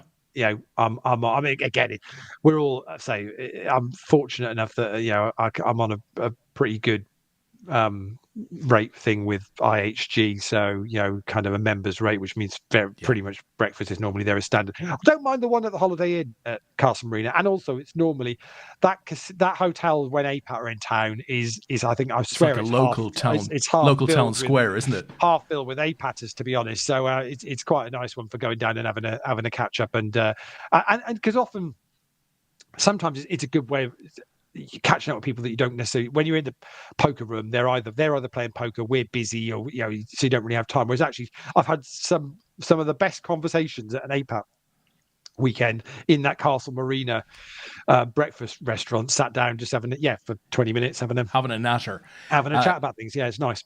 The chat box has gone madly. I don't know what. It can't be the breakfast. I think it's the stabbings. The stabbings in Stratford, I think, has got everybody going, yeah. That's what I heard about that. It's not a thing, folks. It really isn't a thing. But phone snatchers. What's it with phone snatchers? Yeah, it's gone madly. I've lost the thread completely of what's happening here.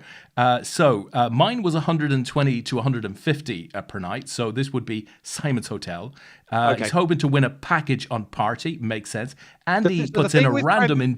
So the thing with Premier Inn, just to be said, there's two different rooms at Premier Inn. There's a standard and there's also their premium room, which is the top two floors. Yeah. And they've even now, would you believe, at the Premier Inn at Stratford are offering you a city view. Oh, for fuck's sake. That's outrageous. I mean, like, are you kidding me? Fours versus Ace Queen, and it's the Ace Queen at risk of Greavesy. Greavesy's got there with a queen, needs to avoid a four, and does. And Vialio, who was on the absolute rampage, has just and it's an absolute flip flop actually, because Vialio's back down to 30 bigs, and Greavesy's now got 60. It was the other way around before that hand, so they pretty much just roles reversed. But we've still got talent. Yeah, so. Nice so the Premier Inn are offering, but obviously they also offer the three different rates. So if you're locked in and prepared to not have to take the flexible rate, you can get a pretty good deal on it. So it's well worth it. I'm staying for the Party Poker one. I'm staying at the Hyatt, just because I fancied a change, to be honest. So the Hyatt used to be the Holiday Inn.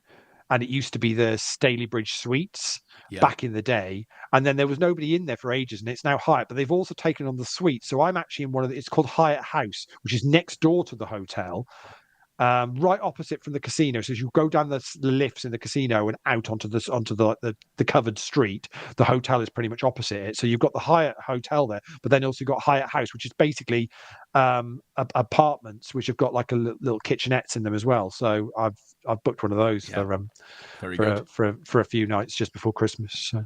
I stayed in a Holiday Inn at Newcastle at Nottingham, as we tend to do. But I remember I couldn't get my room Right, it was 2 o'clock in the morning when I got to the hotel. Couldn't get the room. You do a lot of this, though. I do a lot of that. I do every time I arrive at the hotel. I just do check it in, smile. Tom and I are sat. So we're all, we're all sat at the APAT desk doing whatever, and we're sat there and we're chatting, and then it'll normally get to a point of the night, and Des will go, I suppose I better think about checking into my room at some point and checking into the hotel. It's like, I reckon if somebody's paid for it, it's mine, right? But you know how it works. The minute it starts to getting to 11, 12 o'clock at night and the person's not turned up, the hotel are already thinking, we could probably flip this room and do you think we could get somebody else in this? I know how it works. My brother works in the industry, and I know how, if they're high on occupancy that night, they'll get to a point where they'll go, statistically, well, they're probably not going to show now, so we'll flip the room and we'll give it to somebody else and double our money. Given that is a possibility, it's like with planes, right? They sell more seats than they have.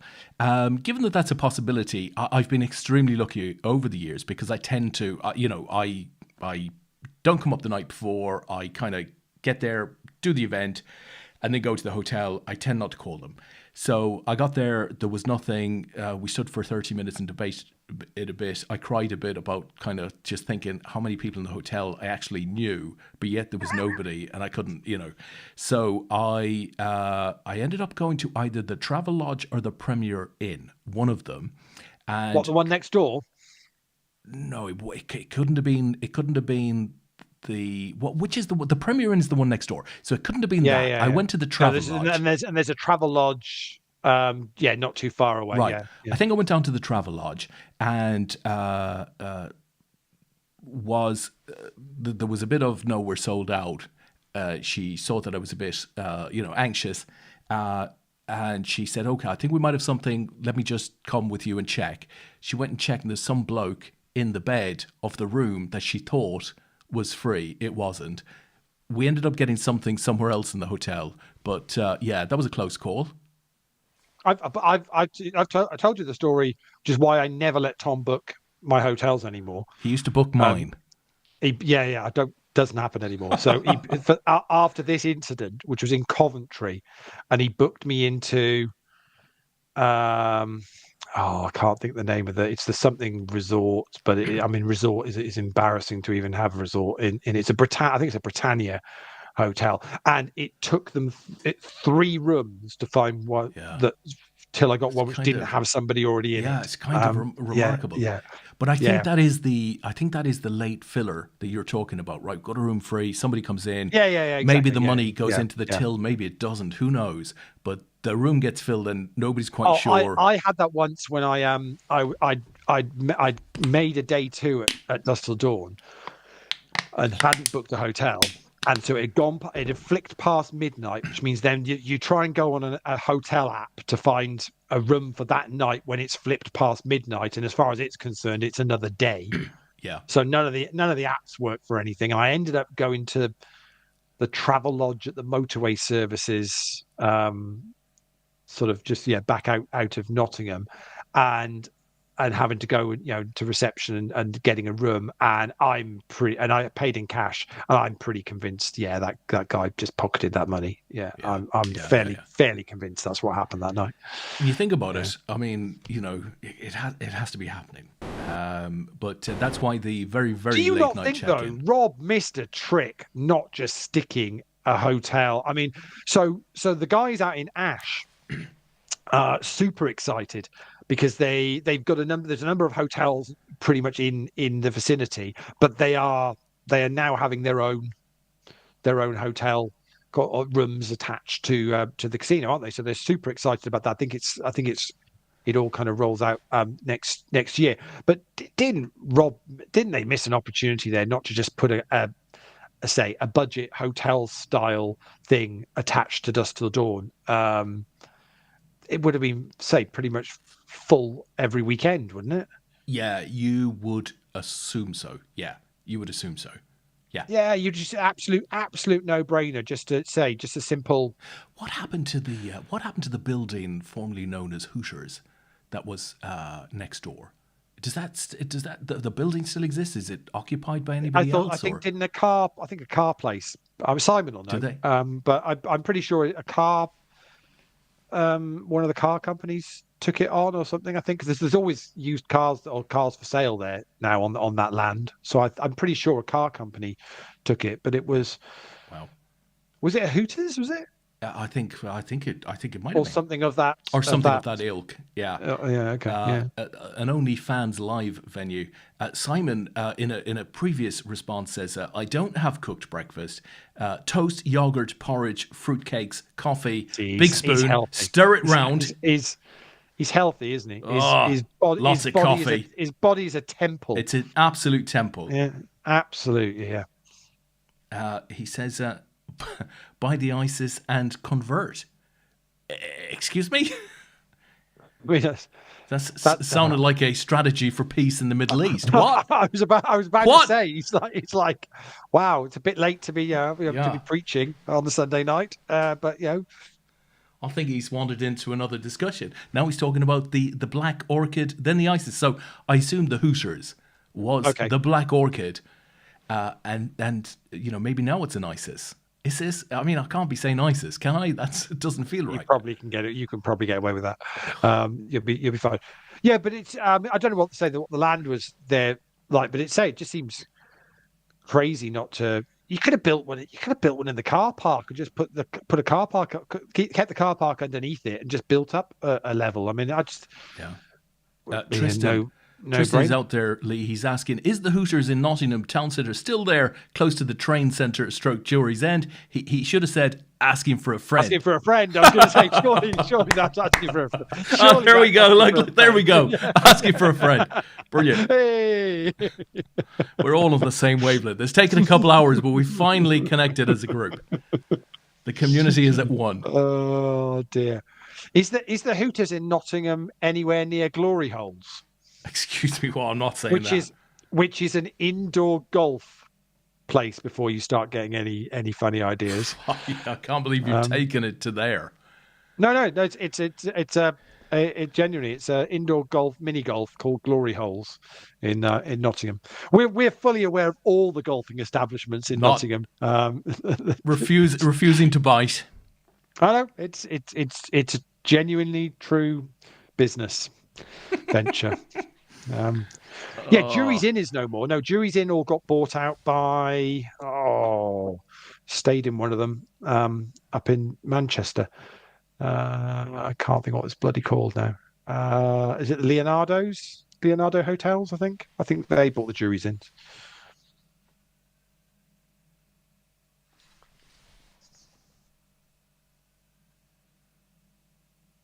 Nothing much is happening in the poker. It's 10 on the left. We're 2 away from the final table. Although the final table might at 9 go to a final table. I'm not sure. We'll see what happens. But we're getting pretty close to the money now. Just 4 away.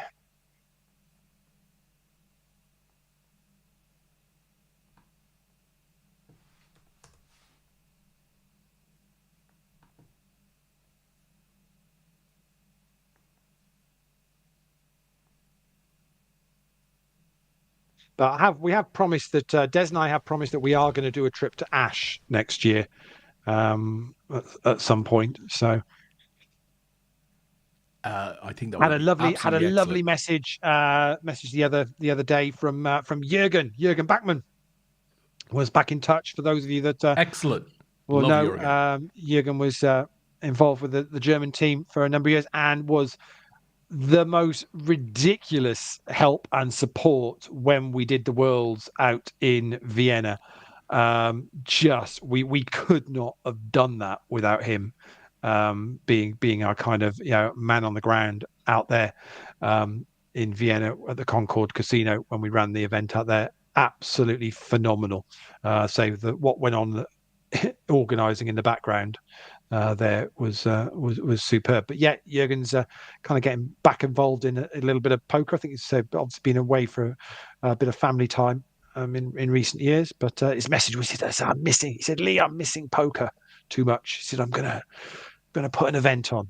I said, fantastic. Well, let us know when it's ready, and we'll let everybody know about it. Good man. Excellent. So 2 cats is all in. On the board of 7 king 4 queen 8. Sir Cross makes the call in the end, and it's 6-5 for the straight for two cats. Wow. And Nick is now down to Irish Nick, as we're now going to call him, is down to 11 bigs. Wowzers. And we have 10 left. Yeah. So Nick is now the short stack, and he's the short stack by a little way. The other next one is Bob Mouse, who's got 20 bigs. So yeah, Nick in a spot above here, but Nick's knows what he's doing. He is our online main event world champ. So he knows what he's doing. I think we owe him a bracelet as well, actually, thinking about it. Des, so. Excuse me? Have we not given Nick a bracelet? And he's not yet. One. Really? Not yet. Why is that then? For the online. We've got it. It's with Tom, and Tom's been not at home. So as soon as Tom is back, of course, we will. This was played out when I was away. This was only This was only my mind screamed August at me. But it was the last bracelet of the year, which I'm assuming still safely under lock and key in Plymouth. Got it. Well, that is something to look forward to, I have to say. Yeah, so just a confirmation that jury's in is now Leonardo's. Yeah, I'm pretty sure they bought out quite a lot of them, so that's fine. Will the Hotel Nash be ready for next year's APAT visit? I'm pretty sure it will. Sandro, they were talking very positively about it, so I think it will be. And I would say there are a number of hotels within a sort of mile of the casino, so it wasn't really an issue for having somewhere to stay, but actually having somewhere attached to the actual casino itself just is even better, isn't it, really? So from that point of view, I don't know how much else is there really in Ash, to be honest. I know it's a bit of a tricky one to get to, because you have to kind of fly into Prague and then it's like an hour and a bit's drive or something out to the kind of the German border. Might even be a little bit longer than that. So it's not the easiest one to get to, but when you get there, I mean, you saw when we did some live streams from there the other week, the setup is phenomenal, and the numbers that they get for the events are really, really good, and the whole thing is just, they are so welcoming. And seriously, go on you might have seen it from the live stream, because they put some photos going around whilst it was on a break and that kind of thing. But the food and the buffets they put on and everything, I mean, you will get such a welcome if you go out there and play any events out there, and the guys are super professional in what they run and what they organise, and they really care about it. They really want it to be a huge success. So well worth checking it out. Yeah, but so we've kind of we said we've kind of committed that we said we will try and get out there next year. Partly because the team out there have been supporting APAT for a long time and running events for us, and so Nick is all in under the gun for 9 bigs. He's got 4 people to get through. Bob Mouse is first, gets through that one. Gets through 2 cats, gets through it's easy, Nick. Easy game. Easy game. Picks up the blinds. I think he possibly wanted a little bit more than that. Meanwhile, back on the top table, 7-4-4 is the flop, and 2 bigs is the bet from Vialio, and it was raised up by Vavaboom. Vialio made the call, so we're going to see the queen on the turn. And check from Vialio. Decision back on Vavaboom, top of your screen, who goes all in. And a very quick fold from Vialio. So Gordon adds to his stack. Yeah. Probably going to be chip leader, I'm going to guess. Easy game, Lee. Easy game. I think actually Gordon, Vavaboom, and Greavesy, the two of them have both got about 140,000, which is about 44 bigs at the moment, with 10 left. Lee, Simon says, any football chat tonight? Well, unfortunately not, Simon. The new Premier League football bot, which takes down streams for talking about football, which just means we can't take the risk to talk about football tonight. Maybe next week. Yeah, it's just Des doesn't want to discuss red, green, red. 5 defeats in your last 6. league games is mind-boggling when you think you won your first 5. To be honest, I don't think we've played that different. Yeah, it is. The scary thing is the first 5 that you won. There's an argument that you kind of were riding your luck a little bit with some of those results. They weren't great, and I don't actually think you've been necessarily that bad in the ones in the more recent ones. I think it's a bit of that. But it's just a nuts season. I mean, Arsenal are finally doing what everybody thought Arsenal had the potential to do for a long time. But and obviously City have come good in recent years. But if you think now there's what so there's 2 points between 3rd and 9th.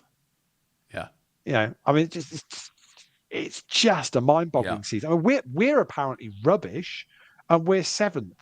Yeah. Point not, but the thing is, you're not rubbish at the moment. A point off a Champions League spot. It's just. I think 10 versus Ace Jack. Sorry, 10 versus Ace Jack to cross. Nick gets a double up through Rich. Oh yes, take that back to 20 bigs. Yeah, I think it'll begin to kind of right itself, Lee. I think, in the coming weeks through January, February, it's always a bit tougher through winter. Teams with slightly stronger squads, I think, will earn slightly more points. So I think there will be a slight... Threes versus Ace 10. Patrick Conn with the Ace 10. It's a threes at risk for Blue Nose. And Ace on the river is gonna actually no, it was already done because actually the turn was a straight, wasn't it? So it was Broadway. So we are now hand for hand for the final table as we're down to 9. But I think it'll kind of align itself, over the coming 8 to 10 weeks. I can't wait to see whether Arsenal are truly up for it this year. Maybe they are, maybe they aren't. I have to say, I thought City played some really good football today. It felt a little bit like the City of old, but of course they are wildly inconsistent. And I'm also tempted to think that Liverpool are kind of looking more like a Champions League team this season than necessarily a Premier League bet. To be honest, it at the moment very much feels like the only team that possibly could chase Arsenal down feels like Manchester City, but they also feel like they're not the City of old. So there is a possibility here Arsenal could romp this. But I'm not convinced yet. They really could. And we they got dropped final points table last night. anyway. We've lost Nick in 9th place. So we have our final table and we're now 2 off the money. So good luck to all 8 of you that are on this final table. Quick rundown. 2 Cats is our chip leader. Greavesy in 2nd place. Vavaboom in 3rd. Patrick Conn in 4th. The B72 is in 5th. PT Buto is in 6th. Vialio is in 7th. And Bob Mouse is the short stack of the 8. Good luck to all of you. Top 6 are getting paid. Top 3 are picking up medals. We lose our online world champ for 2025. Okay, Unlucky Nick. One more chance next weekend, though, Nick. PLO on the Saturday, No Limit Hold'em, PKO Bounty on the Sunday. Same thing again next weekend. Last chance for online medals for 2025. Lee, I have a question for you. Just going to say on the football, Wolves are doing a fantastic job of giving the 3 that have come up some hope that at least one of them is going to stay up this year. Although Sunderland currently in 4th are probably don't really care what Wolves are doing, because to have be 11 games in and already bagged 19 points when halfway there. I mean, we say 40 is always the guideline, but I don't think it's been 40 for a long time, is it? Really, to be honest. So Tris says, agreed. If Arsenal don't win it this season, they never will. I think it'll be really interesting to see how they do. They did drop points last night, but they have been the masters of. What's interesting is everybody said they need a striker. They need a striker, so they got Gyökeres in, and obviously Havertz has been out injured as well, who was kind of doing that role. Marino now seems to be stepping in. So Gyökeres has now got injured again. Marino stepped in, and they just feel like they've got goals from everywhere. And you look at their who they can drop in and out of those attacking options is just frightening. Yeah. Well, let's see. Forget let's see how it goes. You forget they signed Eze. Yeah, he's a brilliant player. I mean, it's and Martinelli's there, and Trossard's nicking it. They've got goals absolutely everywhere. Rice can, sticking goals. Zubimendi's Yeah, getting goals. Odegaard can't even get. I think he's back fit, but can't even get in the team at the moment, or yeah, maybe he's not fit. And who's the lad they signed from Brentford, who was supposed to be cover? Is it Norgard?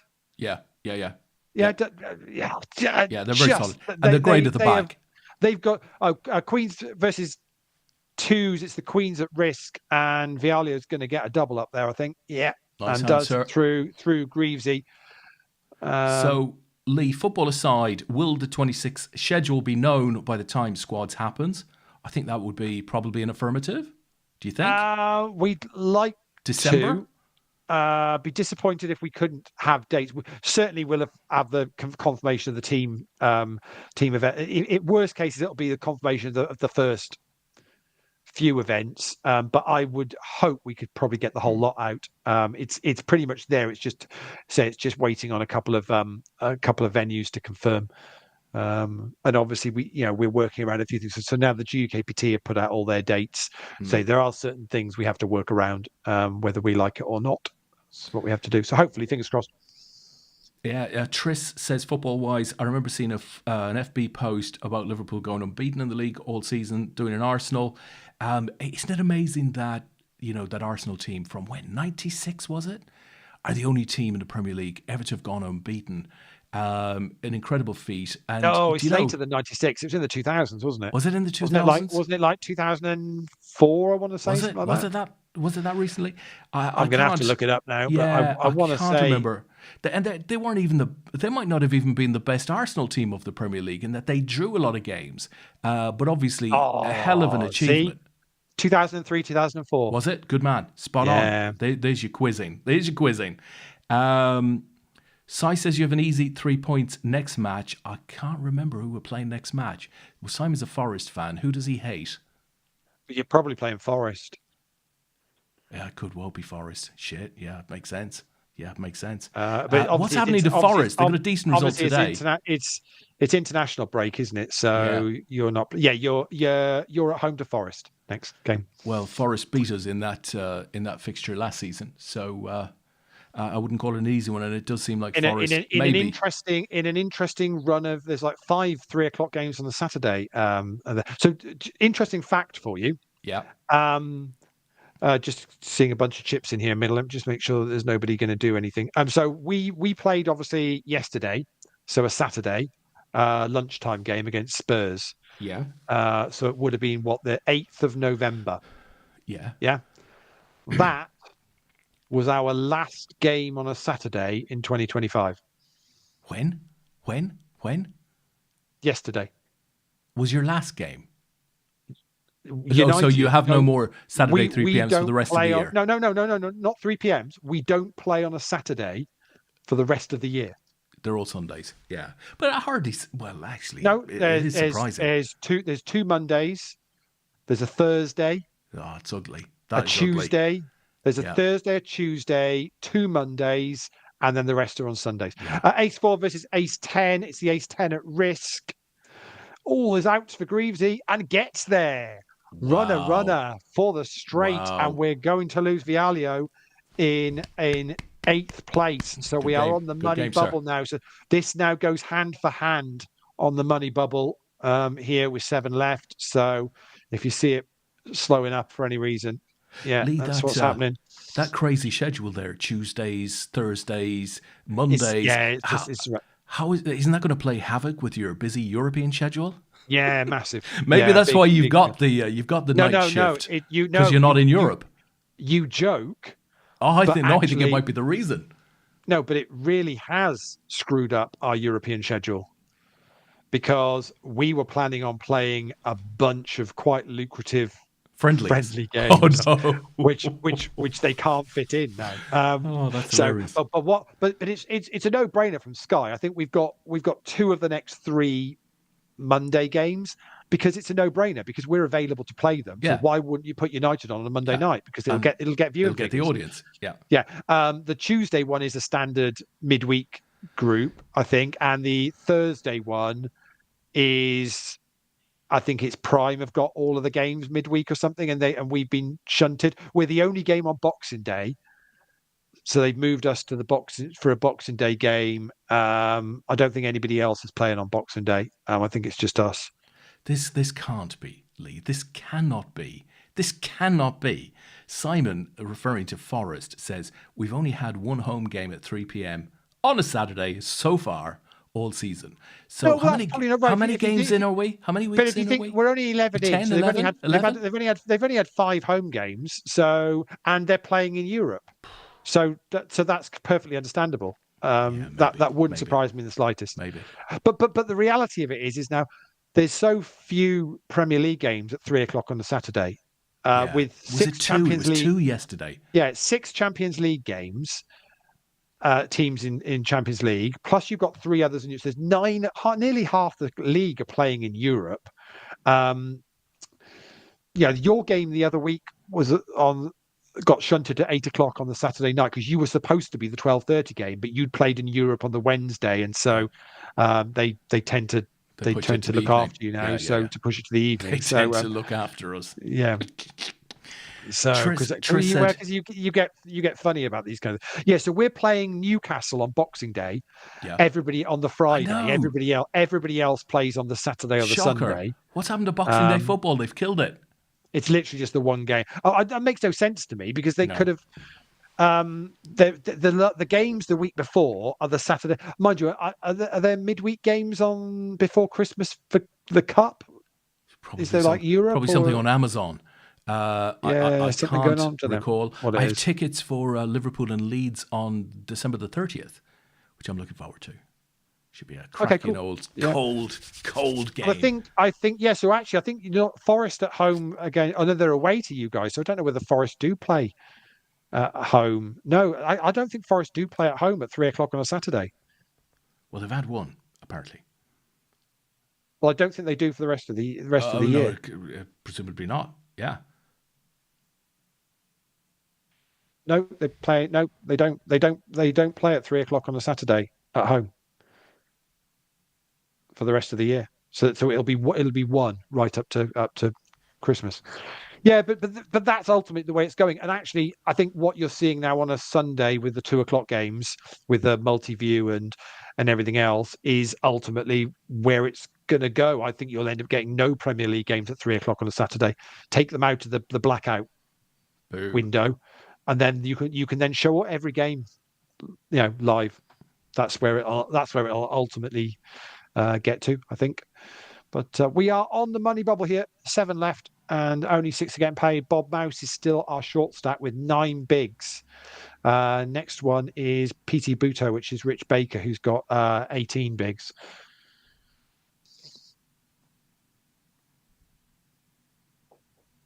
Really, I mean, Bob's stack of 9 bigs. Most of the others could, certainly at least 3 or 4 of those stacks could probably call that off if they wanted to.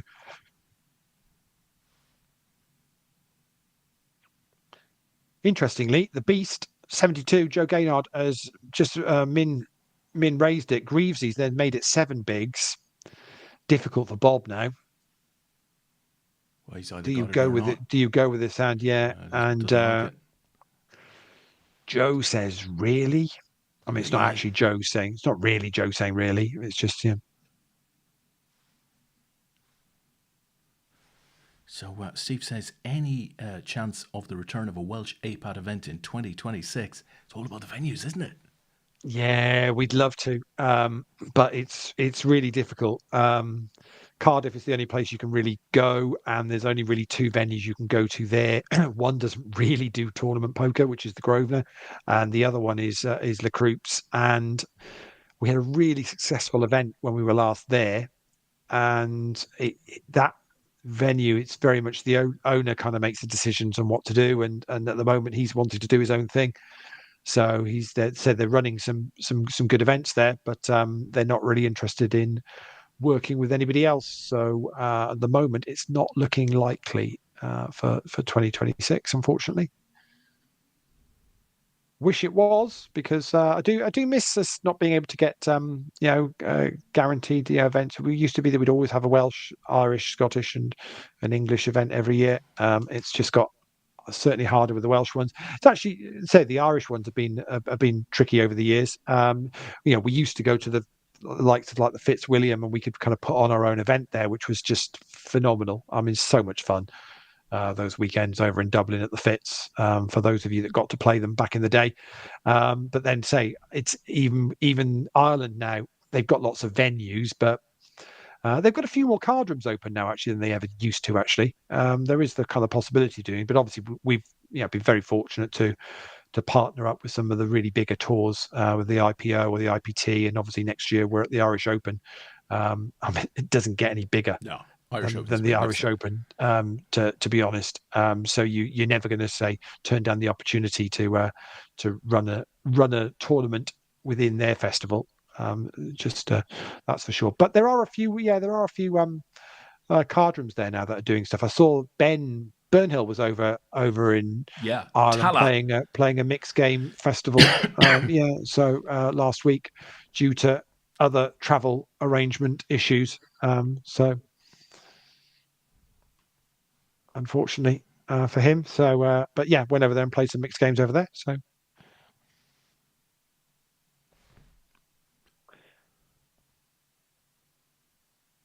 and it's all gone very quiet again. Yeah, well, it's the money bubble, isn't it? So it's kind of like, everybody wants to think, well, I've been playing for a couple of, for 3 or 4 hours now. I don't really want to miss out on at least my money back, if possible. And with the exception of Bob, who isn't really in that much trouble, everybody's pretty comfortable.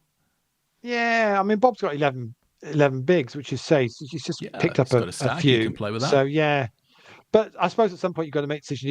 You're hanging on to make sure you get a cash, or you're going to actually try and because this is the time to manipulate the situation. But nobody's massively stacked. I mean, Chip Leaders Greavesy, who's got 53 bigs, 54, 53, 54. It's not absolutely loads. That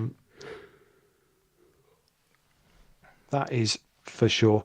But back on Forest, looks like they're kind of had to put a few results together, and hopefully manager wise, I feel for the fans when you've got an owner that's chopping and changing as much as that. It must be tough. But say I'm beaten in 2 now, and are very much back in touching distance of the rest of the pack. I mean, apart from Wolves, who are King Queen versus Ace 10, and that is going to do for Bob. Unfortunately, he is going to be on the bubble, and the Beast is going to take down that one. So we have our lucky Bob 6 in the money. Congratulations to you all.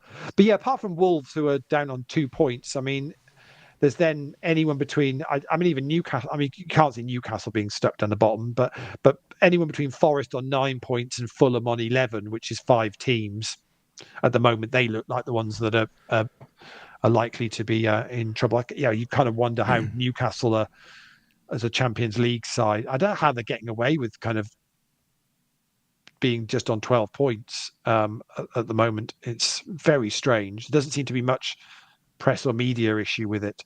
Yeah.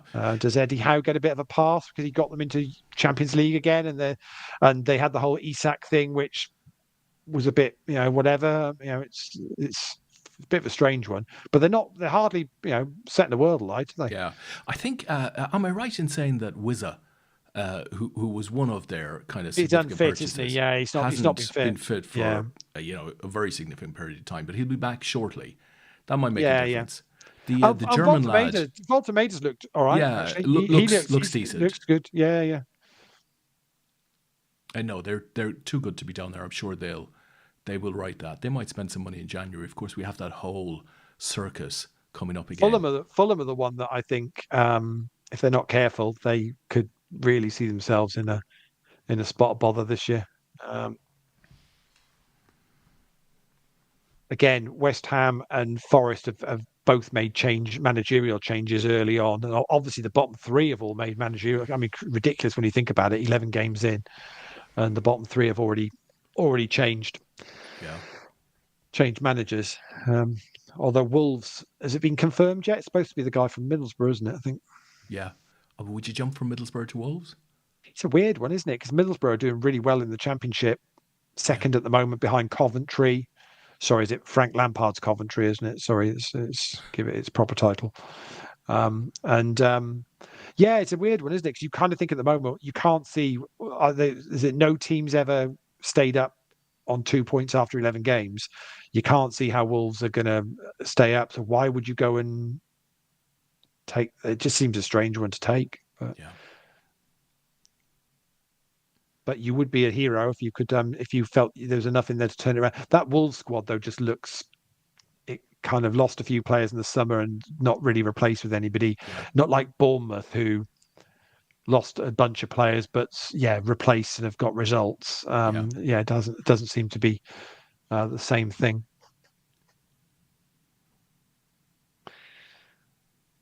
Joe's on a little bit of a heater here. Won a few pots and is up to 37 bigs now, which puts him very much in the mix for this. And we know Joe has form, knows how to win APAT events.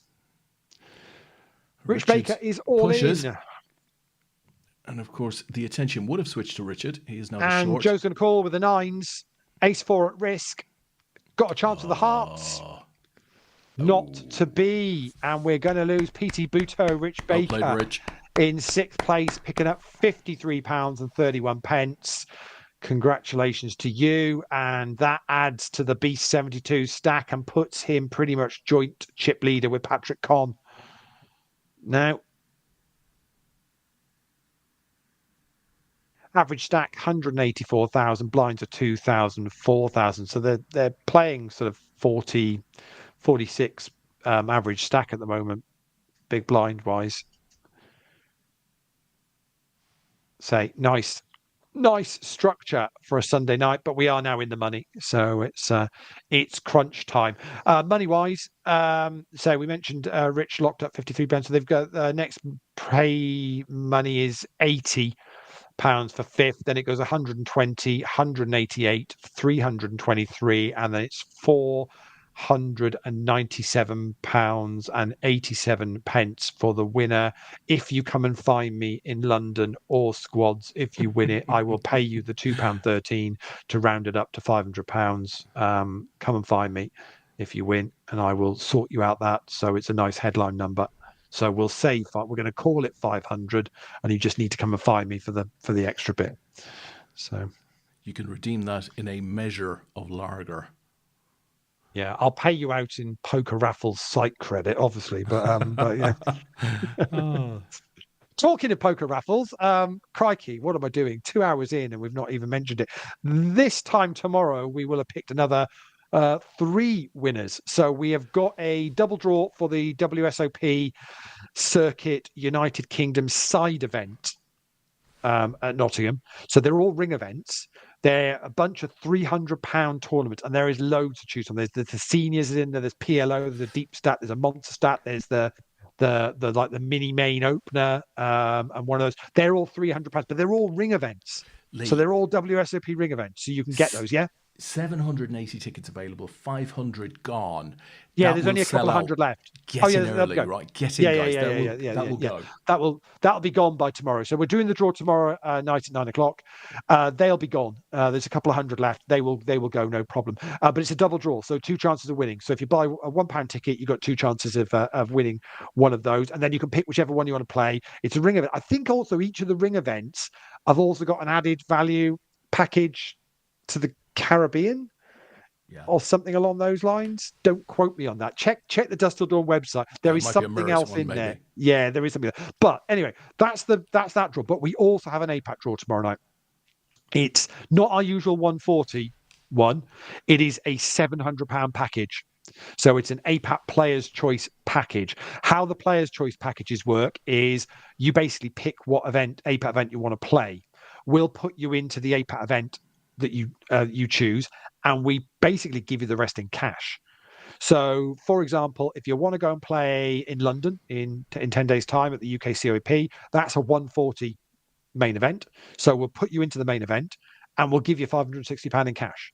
the rest of your package, the rest of your £700 package, will give you in cash to do with as you want. It'll pay. It means you can upgrade to a cooked breakfast with Simon if you want to do that. That'll cover that for you. Yeah, you can meet.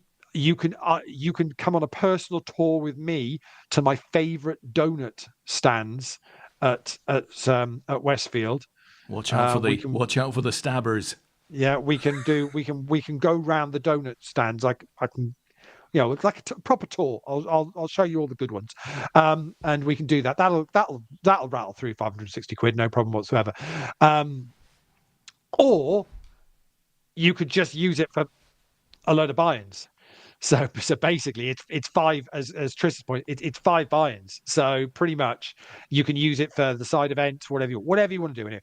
That's tomorrow. It's £1 tickets. I'm not even sure how many we've sold on that. It's about half sold. So we've sold 500 of 900. So 400 left again. Yeah. So again, they will go. They will go tomorrow. I would have thought no bother. So if you want to get involved, but if you don't want to use it for London, you don't have to use it for London. You can use it You can use it for squads. You could pay for your entire squad to get into poker squads at Dusk Till Dawn, and we'll give you the £140 spare on that and take the team to Five Guys for burgers. You can do that with it. You can use it for the Irish Open next year. We'll put you into the APAT event at the Irish Open. We've also can do you. Tom's got some deals there for some hotels there, so pretty much we could put you put you up in Dublin for the weekend, for a couple of nights, and a little bit of cash as well for you getting over there, or anything else. If you want to hold it off for the Worlds, when we announce where the Worlds is going to be next year, and you want to use it as £700 seat credit for the Worlds and pretty much pay for your, that's pretty much somebody's buy-ins for the Worlds, I'm going to guess. Yeah. But if you're playing an event a day, so that sort of thing, whatever you want to do. In recent weeks, raffles winners who are pretty well known APATers, Nick Jenkins. Won an APAT OAP main event back in the day. Ben Walton has won several times. Dave Pilkington won a couple of weeks ago, won an APAT seat. Who else? Andy Cunningham, Liam Pickering won a party poker seat a few weeks back. Di Farrell won a party poker seat a few weeks back. Gaz Howard, get this, Gaz Howard won a Malta double kind of package a few weeks back. He only went and won nearly €6,000 over in Malta. Just loads of people have won raffles prizes. Simon Lawler won. Yeah, he did. Well, but I'll go back that far. Yeah, Simon won. So if you want to get involved in either of those draws, tomorrow night, and as we always do with raffles, when we put a draw up, we do the draw. It doesn't get extended. We don't do whatever tickets have been sold. We pick a winner. So once we've and whatever prizes we have got on that draw, all get given away. It's not we don't do any of the kind of instant win stuff or anything like that. Pretty much our prizes are up. What we say we're gonna draw is exactly what we draw on the date that we say, and we pick winners. Also on there is a couple of there's a double draw for the Party Poker London in a few weeks' time as well. So if somebody wants to buy me some tickets for that, that'd be really handy. I'm not allowed to buy tickets because I stick my white gloves on and do the whole random number generator thing. So I'm not allowed to buy tickets, unfortunately. So. Nor can any of my family, which is devastating. They to be fair, none of them even got a clue we do it, so it wouldn't make any difference. No, actually, my brother did ask once. Actually, did he? Yeah. Just he was interested. And I said no. I said, unfortunately, you can't. So, yeah. I showed an early logo to one of my kids way back before we launched, and little Gwen, she said, "What's poker waffles?" I told you we missed a trick there. It's raffles, love, but we'll change the font. I'm hearing you. Seriously, we missed a trick. I should have. I shouldn't be doing a donut tour. I should be a waffles tour. Waffles tour. Pocket queens for Joe the Beast. Joe's hit some cards tonight. Goodness, we've seen some, haven't we? We've seen some cards over the last 2 tables. He has shown some cards tonight. He really has. Quite incredible. Well, we're down to 5. This is roughly the time that it finished last night, the PLO 8. I mean, it did have a few less runners in it, but hey, the guys are playing for some nice little bit of money here on a Sunday night for a £30 buy-in. So we'll see how this plays out in the next 30 to 60 minutes, I think. I think we're going to run a little bit past midnight, I'm going to guess. Looking at the way this is going. There's medals up for grabs and there's cash up top. And the Beast and Greavesy, neither of them particularly want to bet on this on a Jack 10 ace board. And it's very low ball from Joe. Just one big. I have to say, Lee, I preferred it when it was the Saint and Greavesy. That was a football show. You don't get any of that anymore, do you? No. Saturday morning television is it's gone massively downhill. It's become Neville and Carragher on a Monday night now. That has. Yeah, but Joe, Saturday used to have a thing about it, and now it's like cooking programs and whatnot. It's it's definitely changed. I think Football Focus is still on, isn't it? That's still a thing. Yeah, maybe. Yeah, I mean, I haven't seen Football Focus in many years. It feels like. Glad to see Joey Barton got his comeuppance in court. Did he? Last week? Yes, he did. What did he get? What did he get done for? Or? So don't ask me what the penalty is, but for sure he was found guilty of inciting. Yeah, shit? inciting. Yeah. Basically, just generally being a twat. I think might be the yeah. Well, he's clearly guilty of that. So there's a few of them around. Awful human being. I struggle to understand why somebody feels like they need to. It's just inciting just shit for the sake of it. It's like he's not gaining it unless he thinks he's gaining something out of it. He thinks it's financially beneficial to him or something. I don't quite understand why anybody would choose to be like that. It's very strange. It's because they believe it. Really? Okay. Yeah.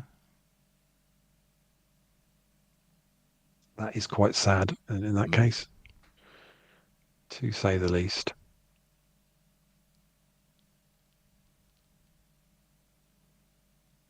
The world has always had, and likely always will have, bullies. And it's a lot easier for them to be visible today. Yeah, so I struggle with all of that because I've got no real time for any of it. So yeah, likewise, my friend. Likewise.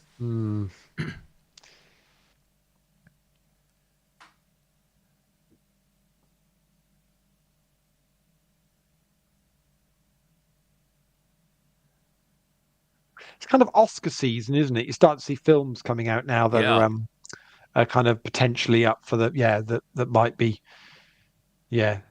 flickering around the possibility of taking down. I don't know whether they've said what they think is going to be favourite for next year's Oscars yet, but it's kind of that feel. It's got that feel of that sort of time where you're seeing the right type of film. Is Greasy going to go for this? Only got 10 bigs back. 6-3-8-7's the board, and he's got it all in. Patrick's got a call. Pocket sixes against kings. Wow. Oh, Greavesy, unlucky. Very unlucky. Patrick couldn't have asked for any more than that. Flops the 6, and you then just go in, please let my opponent have an overpair or something like that. Yeah, that's what you want. And it gets there, puts Patrick into a nice little chip lead, and we lose Greavesy in 5th place, picking up £80. Congratulations to you. Played really well on the tables that we watched tonight. Well played, Greavesy. Thought it might have been your day, but not to be. And we're down to 4. Now, interesting dynamic here now, because we've got 2 big stacks and we've got 2 shorter stacks. So Patrick and the Beast have got 50 plus bigs, 2 cats and Vava Boom both on 20 bigs. And we are one off our medals.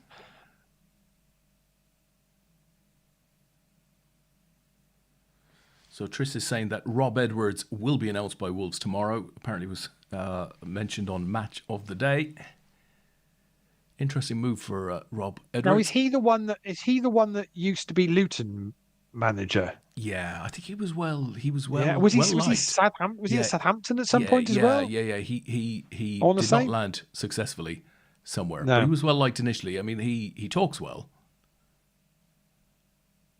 If our boom's all in with 7-8 and run into the Ace on the 10 end. of the beast. Goodness Holy. me. So the turn was top pair and up and down straight draw for Gordon, and he's going to bust in fourth place, picking Gordon. up £120. We won't mention how many times Gordon had bought in, but he's profitable. He's made a profit. So very well done to him. So we've got our medalists, and it's the beast. It's Joe Gaynard with 77 bigs, and Patrick Conn's got 52 bigs, and the short stack is Two Cats with 15 bigs, who's in this hand and has lost this hand. So Two Cats now is down to 14 bigs. It's such a short stack against these two monster stacks. What do you do now? Do you just, I don't know how you do this now. You go, well, I've locked up a medal. I know I've got at least the bronze. I've got at least £188 coming my way. Yeah. You probably just have a crack. You're probably not. I can't see the other. It would be ICM suicide for the other two to go against each other too much here when you've got Two Cats with such short stacks. So at some point, you just got to go, well, I might as well just, get my chips in here in a good spot and give it a go. Yeah, you want two nice cards or two really shit cards and just get them in.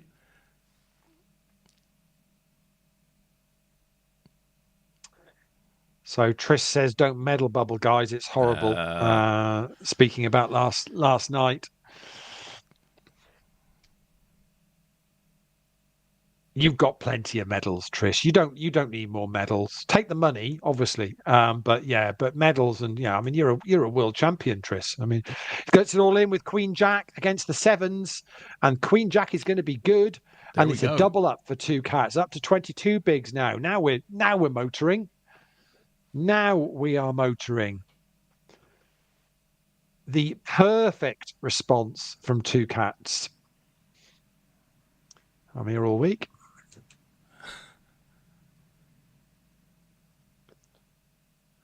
Which is not true. I mean, I'm here tomorrow night for the poker raffles draw, but then that's it. You won't see me till next weekend. A bad joke and a lie. Yeah, other than a few mailers and the odd social media post. You see them all over the place. Yeah. you may recognize me from these social media posts. And I know, is that another email I've sent? We're pretty good with it. I mean, typically we'll send an APAT one, maybe one a week, if that. Yeah. And we try and keep the raffles ones down to a sensible number. But it's amazing the amount of times you just pop an email out, and it's nothing more than an informative thing, really, and it just reminds people, oh yeah, I was going to do that, and they haven't got, because people have busy lives. So unlike some websites and businesses that you sign up and you seem to get absolutely bombarded with I can't be doing it, everything. Jen's thinking about changing a car, and she just put in for just a valuation on what hers is worth with the local Audi. And they literally were phoning her this morning. I mean, I thought they were going to send the boys round at one point. It was like, can you just back off? We just wanted to know. She just wanted to know how much she'd get for hers before she made a decision on what she wanted to do. She knows exactly what she wants to do. Doesn't need the hard sell. Goodness me, it was like, can't help themselves. Yeah. Well, I think it's quite quiet at the moment on the motor trade front. So if you get a sniff of a potential sale, you've got to go for it. Same with most things. It's the property sector is really quiet at the moment. People aren't moving, and house sales are really budget coming really up. Slow. Leigh. Budget coming up in 2 weeks' time. Yeah. Everybody is unsure what's going on at the moment. I've got clients that are, we're trying to look at budgets for next year, and it's just a case at the moment going, well, we just need to just wait and see. Yeah. See what's on the horizon. Two Cats has just lost a few there, and Joe's really kind of bossing this. Not bothered about playing hands against even the Patrick second stack here. And but again, where's my diamond? Oh, clearly Two Cats had a diamond, and Joe didn't. The beast. Oh, he showed a bit of heart, that's for sure.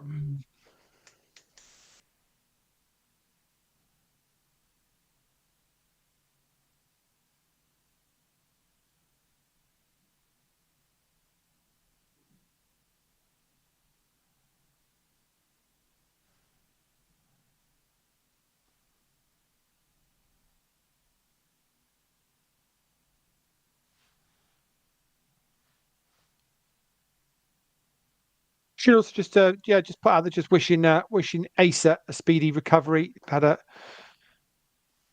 little bit of stuff done this week. He's been a bit under the weather for a little while with one thing or another, and so hopefully, he'll be on the mend now. So good luck, Asa. yeah, If that is indeed the case, be a couple of weeks recovery. He said when I messaged him the other day. So nice. And back to we'll get him back in. I mean, I did suggest if he wanted to pop on the show tonight, but other priorities. Just busy out on the town. Obviously, I remember celebrating a result. I remember him telling me, his kind of his step count and stuff. We were talking about steps one day. He was doing like 25,000 steps a day through work and stuff. Oh yeah, that's normally because his bus doesn't turn up. I think that's normally the situation. I don't know whether you follow him on Twitter, but normally it's because his bus hasn't turned up. Yeah, no, he does quite a lot with work. He's got on his feet his feet all day. Very stressful on your joints. Yeah, on his feet all day. But that's that's what happens if you're a professional dog walker. That's a lot of pounding, Leigh. Yeah, it's a lot. Daily pounding. What can you say? Yeah. Got to be careful what I say on this show. It was only a couple of weeks ago. I was talking about being railed all night. So you've got to be careful what you say. It's we've definitely gone over the line. People take things the wrong way. Completely take things the wrong way. So I just hope nobody clips your glory holes statement. Oh, that's. I know it is. I know it is. That's an absolute legit. That's not going to help you in a court of law, though. No, of course it will. It's perfectly fine. There's nothing wrong with that. Yeah. So, nearly 8 bigs in the middle here. Two Cats is not at all bothered about playing against these bigger stacks. Quite happy to play down the streets. And Ace 4 for Joe, and that's good enough for that one. We're only 3 minutes off the 5-2 break here, so I think we're going to probably get to that, but I don't think we're going to be that far past midnight. I think no, it's actually gone a little bit quicker than I think we might have expected. The final table, we're down to 3. I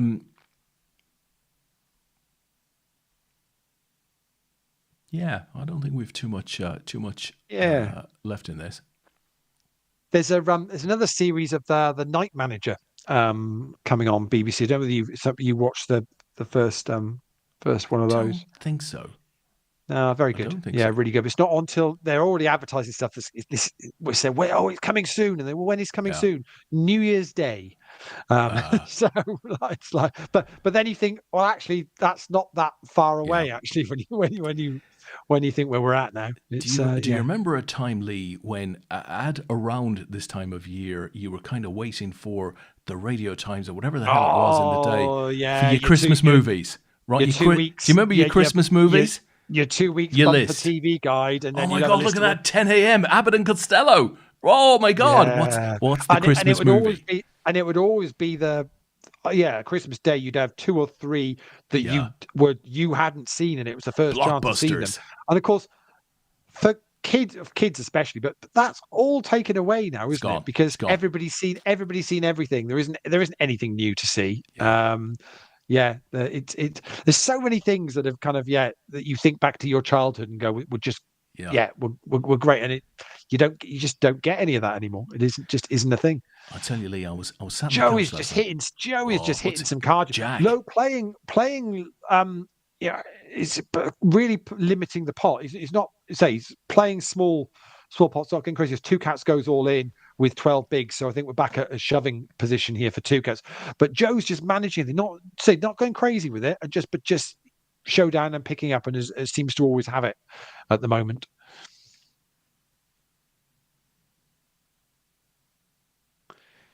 So I was sat on the couch last night, Leigh, and the kids were at the other side of the room, out of view, behind me, and one of them is talking about would love a little keyboard for Christmas. I don't like a keyboard. I'm going to add that to the list. And I just nonchalantly, as I was watching the TV, I just kind of said, "Well, don't be thinking about no Santa list this year, kids. There is no Santa. That's gone, right? This year's list is coming straight to Mum and Dad." It was kind of a silence by Wow. Oh yeah, okay. I thought that was the case. Our Wow. daughter said, You just "Yeah, I dropped it just like did that. it. I just did it like that." I said, "Don't be Wow. playing that card this year." And my daughter said, "Yeah, I thought that might be the case when 3 years ago I went into Mum's room and she was wrapping a load of presents on the ground." I said, "Yeah, right." I said, "Your list is coming to me this year." I genuinely have no recollection of when I that would have become a reality for me. Do you? I mean, you're aware it's real. There is no Santa. I genuinely, some people like that, Yeah. but I have no Likewise. Yeah. recollection. I It, could not tell you when I ever, whether it's just if somebody said something to me, yeah. or if, somebody in Me school said neither. I something or guess whatever, or consciousness. my You just. brother said something. My brother said something. I have no recollection of Yeah. whenever that would have been considered not a thing. Yeah, Yeah. yeah. Agree. No idea when that happened in my life. But I still love The idea of it, Christmas right? for Oh yeah. what it. I don't think I necessarily enjoyed it that much when I was a kid, but actually even now Love it. I like Christmas for what it is and what it does for people. It's just it's a nice feeling, and then Yeah. do nice things for people, and it's just It's a bit of time off work, a bit of family time. You go and visit, yeah. in a kind of way that you normally don't go and visit. Everybody's putting a lot of effort in. And yeah, I must admit, I do enjoy it. But it's And not. It's not for everybody. No, but I also don't, everyone moaning about it. Oh, it's too commercialized. It's too this or whatever. Well, it is what it is. Yeah. Don't overthink it too much. Yeah, there's loads of TV adverts and this, that, and the other, and they're trying to sell you this and whatever. Don't worry about it. Yeah. Just just do you and do something nice for somebody that you wouldn't necessarily or just do that with it. With it. Make sure you do that. As much as anything else. Just reach out and do something. I mean, if anybody wants, I'm quite happy to take donuts on the weekend before Christmas in London. Not a problem whatsoever. Yeah, you won't be wanting a donut after Pluribus. That's all that I'm going to say at the moment. Oh, really? Have you watched the first two then? Have you? I have watched the first two. I Okay. watched the first one with my two kids, the aforementioned no longer believe in Santa Claus kids. And Really? magnificent, but yes, donuts will not be a thing for you after Pluribus 1. Fair enough. They'd believe in Christmas again if they sat down and did one of my Christmas quizzes whilst I'm dressed as Buddy the Elf. All of a sudden, they'd feel Christmas was all real again. They really would. Yeah. To be honest, I'm pretty sure my kids were very aware that Santa was not a thing for quite a while. They're happy to play along. It's a chance of, an extra list. How old's your youngest now? 11. She's 11. Okay, so yes, you've not got. I'm guessing it's probably somewhere around a 8, 7 or 8 thing, is it? 8, something well, like that. You're meant to get sense at 7. I've never had kids, but I'm kind of assuming somewhere. Do you want around some, that Lee? age. Do you want some? Is it? What do I want? Some kids? They get really expensive at this age. They want really expensive Christmas presents. They want keyboards, I'm assuming. Because you can't turn around now and say, well, Santa's got to buy a lot of stuff for a lot of kids. Got to make a lot of stuff. I just assumed when they said they wanted a keyboard, it's because you were going to start getting them into spreadsheets. Yeah, no. You can't turn around to your kids today and say, no, Santa won't have enough space on the sleigh for an iPad. But that's what GarageBand is for, isn't it? Yeah. Which means you've already got that. You don't need to plug anything in. They can just do that. They don't need anything else. Both hit this point where they're hugely into playing piano on GarageBand. And they're doing Interstellar and all of that sort of stuff. Beautiful. So, so they want to get a keyboard, right? It makes perfect sense. I'm happy to do that. Des, they're just thinking about a pension for you. That's all they're thinking about. I'll take a pension from anywhere, Lee. As you know, I'm very into taking a pension. They only need to get them right, Des. Yeah. Get them writing Christmas songs. Well, because I tell you what, you only need to nail one of those. You don't even need to write them. Just get the AI to do them, then play them. Slade have made a fortune from one song. And here we are. Yeah. Brilliant. Seriously.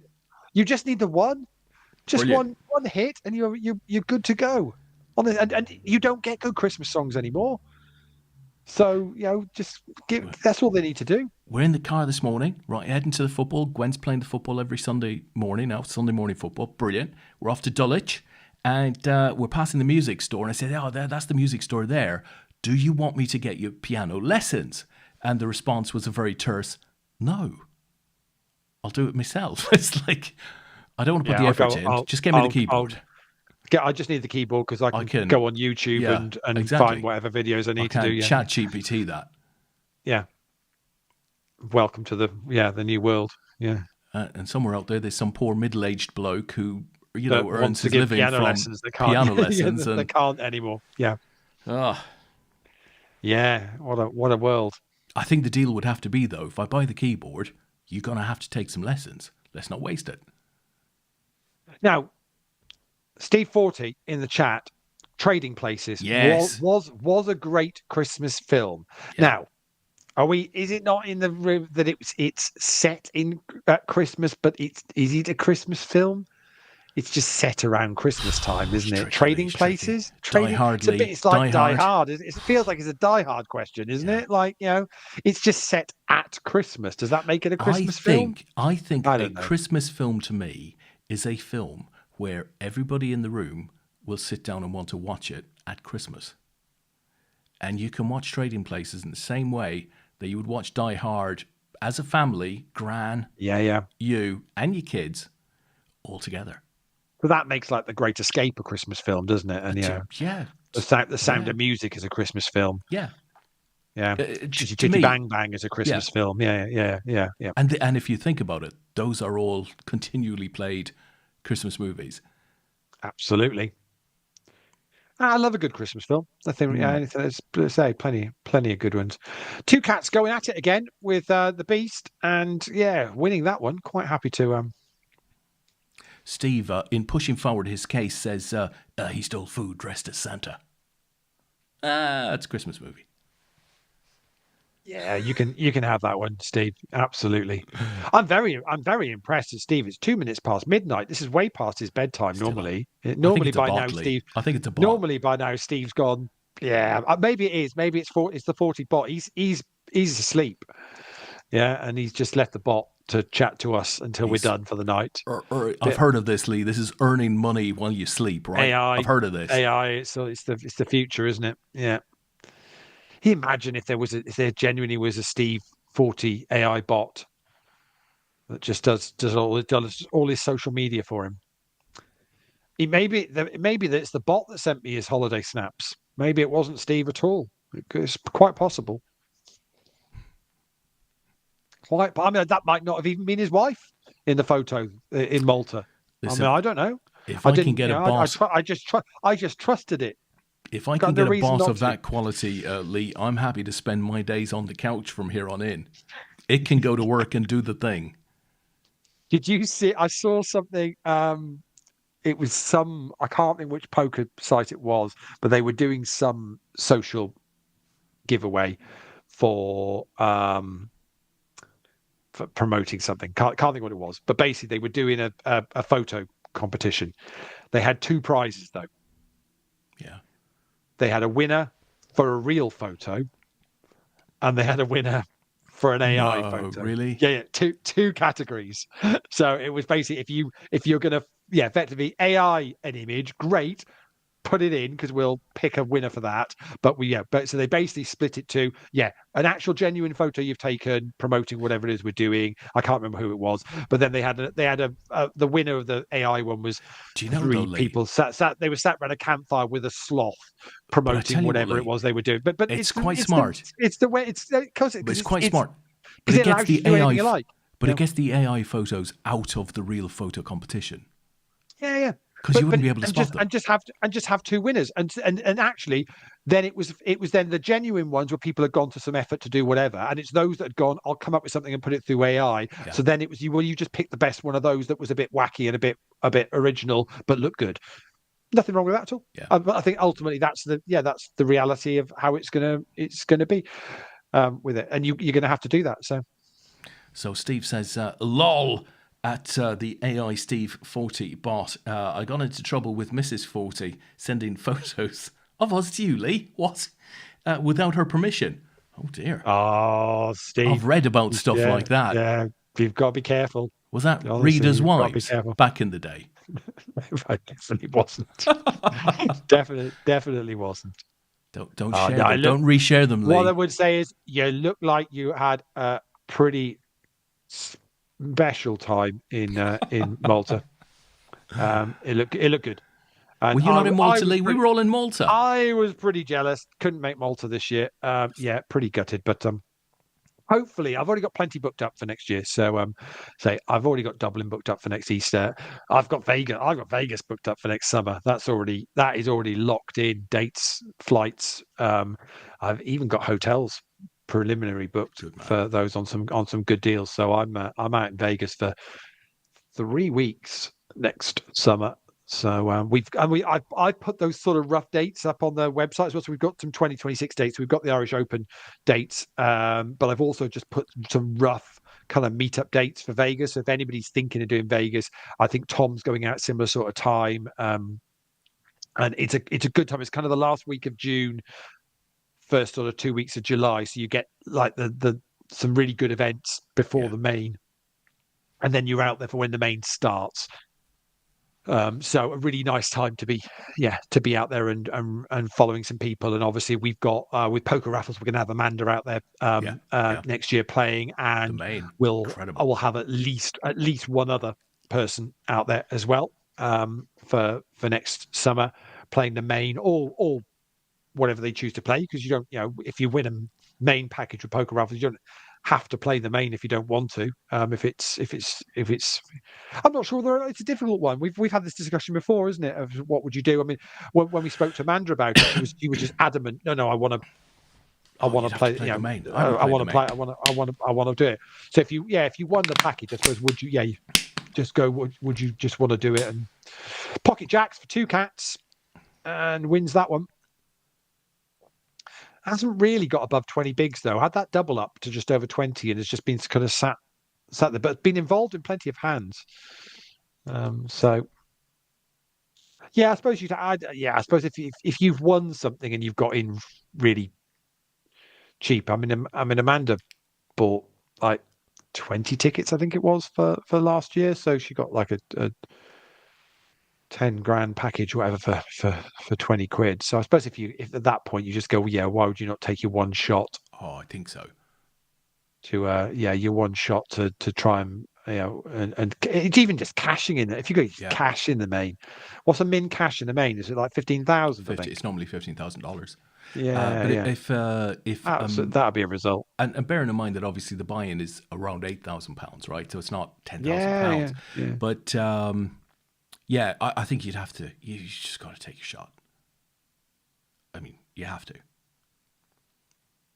Yeah, I suppose yeah, because I mean, I've played some 1,500 World Series events, and they're great, but actually, they're just I'm sure, like any other tournament. The main feels like it just feels like.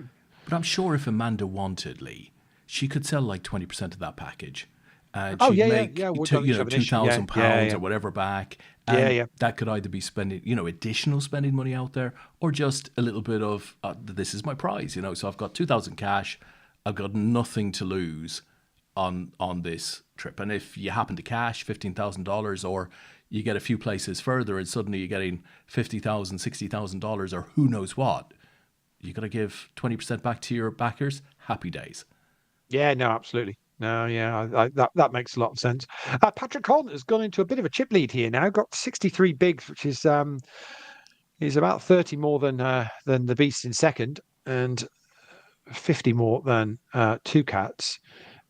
Two Cats playing a pot and winning this one, Ace 10 against the Ace 3 for the Beast. The Ace on the river there just meant Joe was going to always pay that off. But again, small pots though, nothing big there. So even winning that pot, Two Cats only got 14 bigs.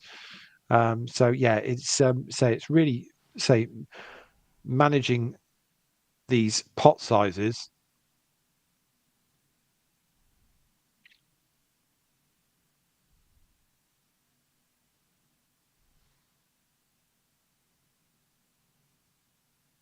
But yeah, we'll definitely put do another package for Vegas for next summer. Certainly another main event package, and we'll probably squeeze in. I think we managed to get another couple of smaller packages in last year, if I remember rightly. So I think we ended up with 2 others that went out to Vegas. So yeah, we'll look to get those done again. But say so much to choose from. So we're definitely going to get some Irish Open stuff on. As I mentioned, satellites are already launching. Well, today now, isn't it? As we're on the 10th for that, and I think that's going to be just huge. So much poker to play in 2026. And that's before you get to the end of this year. What's crammed in between now and Christmas is nuts. I think I said this last week on the show. We've got 2 big events, our UK COP and Poker Squads, but then GUKPT's in Blackpool now, and then they've got their grand final at the Vic. There's the Hendon Mob Championship at Genting. There's the Party Poker Tour London at Genting.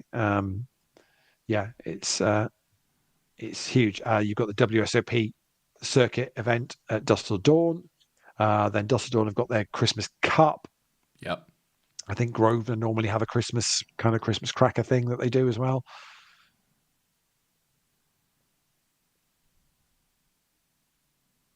So Steve wants to know: are you playing any WSOP events, Leigh, when you're out there? I don't think you're planning to, but I mean, who knows? Would you chance your arm at a satellite or 2? Yeah. Well, next year. I'll play stuff next year. Yeah, just haven't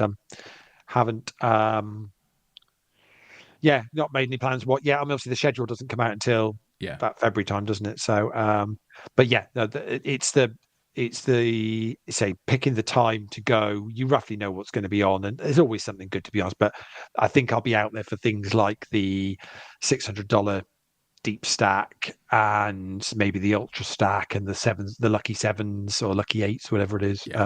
Which is so anything under $1,000 is fair game to play. I think also I do really like the daily deep stacks. They've now moved those to the new the 2 ballrooms in the old horseshoe wing that's now become Paris.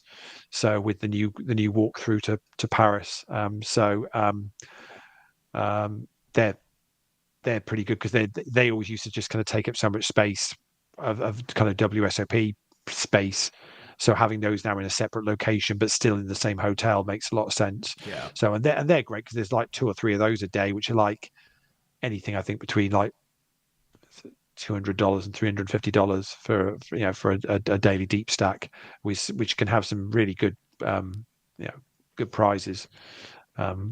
Because they get some decent numbers. So certainly be playing a fair bit. But that's just what's on there. I mean, there's poker up to every. I'm currently booked in, I think, for my last week at the MGM Grand, and they always have a really good series on, which again is sensible buy-ins. So you can be paying like $300-400 for a tournament rather than the $1,500 at the World Series. I'm not that bothered about the World Series bracelets, things like that. Doesn't really bother me. The main event maybe would, but I played a couple of them at $1,500, and they're okay. But I wasn't like blown away with like, oh wow, I've got to play these. There's so much other good poker on. These 2 checking this all the way down. This is what I mean about managing the pot sizing here. They're not risking too much of anything. But what's happened here is Patrick Con's now got 68 bigs. 2 Cats has got 20, and Joe's now only got about 25 bigs. So Patrick Con has now got more than the other 2 put together. He's really taking command of this final table.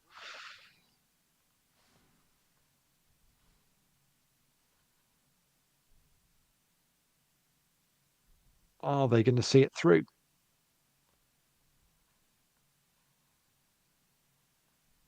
I don't know what it's like with you, but it's been pretty windy and raining since about 4:00 this afternoon down with us today. Yeah, pretty much indoors from that time today, Leigh. But yeah, it's bound to get gnarly. As I said, we were out this morning in a magnificent kind of park with just tons of football pitches and stuff like that. The wind was blowing, but actually it was pretty mild. It wasn't cold. There was no sight of rain. It was very bright. I think we've been quite lucky to date with the kind of late autumn weather, but I'm sure it's going to get gnarlier in the coming weeks. Yeah, it's we see the devastation over in Jamaica. I didn't, Lee. How bad? I knew it was coming, but I can't say that I've seen too much of what has actually happened. Well, I think the trouble is it was that bad that it was difficult for them to show anything. Right. I think in the first instance, it was a Category 5, so when it hit, it was something like 180. It's just some silly speeds of winds and stuff. So yeah, it looks like it's caused a lot of damage. I know. Funnily enough, we've got a trip booked in January. To Jamaica? Yeah. No way. Wow. Yeah, so, crikey, have you checked where you're going not to? Not even worth worrying about at the moment, to be honest. There's bigger things for the islanders to worry about than us going on holiday in January. Crikey.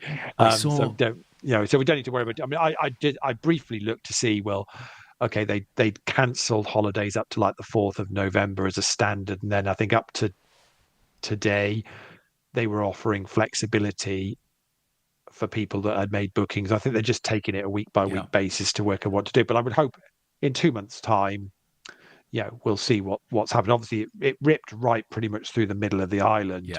From a transport point of view for a lot of tourists. So the island has got two main airports, into Kingston, which is the capital, which is kind of to the northeast, and then kind of the sort of northwest is sort of 11 o'clock, so to speak, on a clock face, is Montego Bay, which is where a lot of the tourist traffic comes in. And then to get round to a lot of the tourist places, it's coastal road. Pretty much around the island. So it's until you kind of know how much damage that's done as to how long that'll take to kind of get that repaired and whatever. You'd imagine individual hotels are probably will just look after themselves. They've got their own maintenance teams, and they'll put back together whatever needs putting back together and make the place presentable because they want tourism to switch on. Obviously, people that are living there that's the most important priority, is that you get they get the medical supplies and the what they need to live, and the fact that actually some of the towns and living spaces have just been completely wiped out by it. I mean, it's just scary stuff. Yeah, Lee, I'm pretty sure it's Claire McGregor. You remember Claire used to play a lot with us. I'm pretty sure that she put up on LinkedIn, I think today, because I've seen it. Does anyone know anybody at booking.com? Right? Does anybody know anybody at booking.com? Because we were going to, I'm going to assume it was Jamaica. I think it was Jamaica. We planned to go to Jamaica. We booked everything, but the hotel has been blown away. She was writing to booking.com to say, well, are we covered by insurance? Do we get a refund for this? And booking.com have responded back to her on 4 different occasions saying, check with the hotel. She go, wow, the fucking hotel's gone. It's gone. Well, this is the different. When we first saw the pictures on the news, you kind of went, well, that doesn't look too bad. They've got some people that are out there that are phoning in and giving content. Wow, aces again for the beast, who's got quads of aces this time. What? But Joe is short stacked now. He is the shortest stack. So although he's got quad aces, 3-handed, he's not going to get paid. Yeah, but so you were seeing they were getting people phoning into the news, and you kind of, okay, it looks pretty blowy, and they're giving you their experience, but you kind of, it doesn't actually look that bad. But what, of course, the reality is they couldn't even get to the places which had really been hit. So what they were showing you was the actual bit. And it's weird how the media very quickly has moved on to the next thing. So, that's not that's not a hurricane anymore. So we won't talk about that anymore, which is a shame, because obviously there's an island there that's is now struggling to try and rebuild, and people have lost their lives and everything else. And because it's just not news anymore. But yeah, we took the view. We're not going our booking is until like the middle of January, so you're gonna you wait until Yeah, what's the point? Someone's either going to tell you you can go or you can't go. Yeah. I mean, so what's the point of getting too worried about it? Yeah. Yeah. One for your viewing list. You might have seen it, but for, in this vein, The Lost Bus on Apple TV. Oh, yeah, I haven't seen. I saw again Matt another one that's on McConaughey. my list, and I've seen it. Yeah. Very good. Yeah.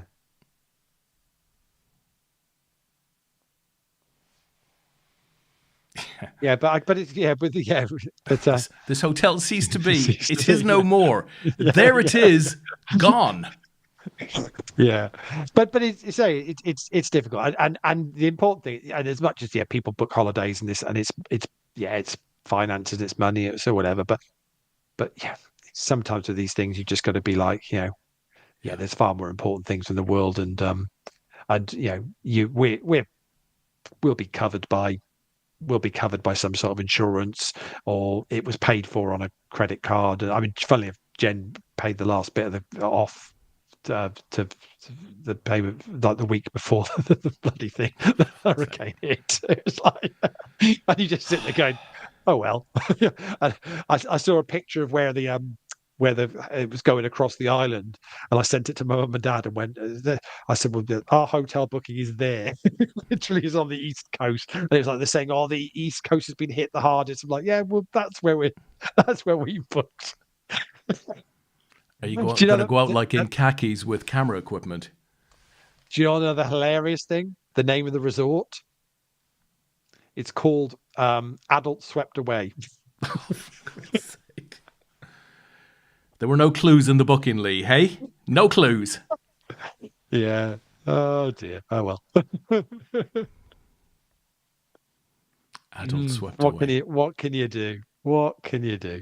It is I did, Parrot. Yeah, absolutely.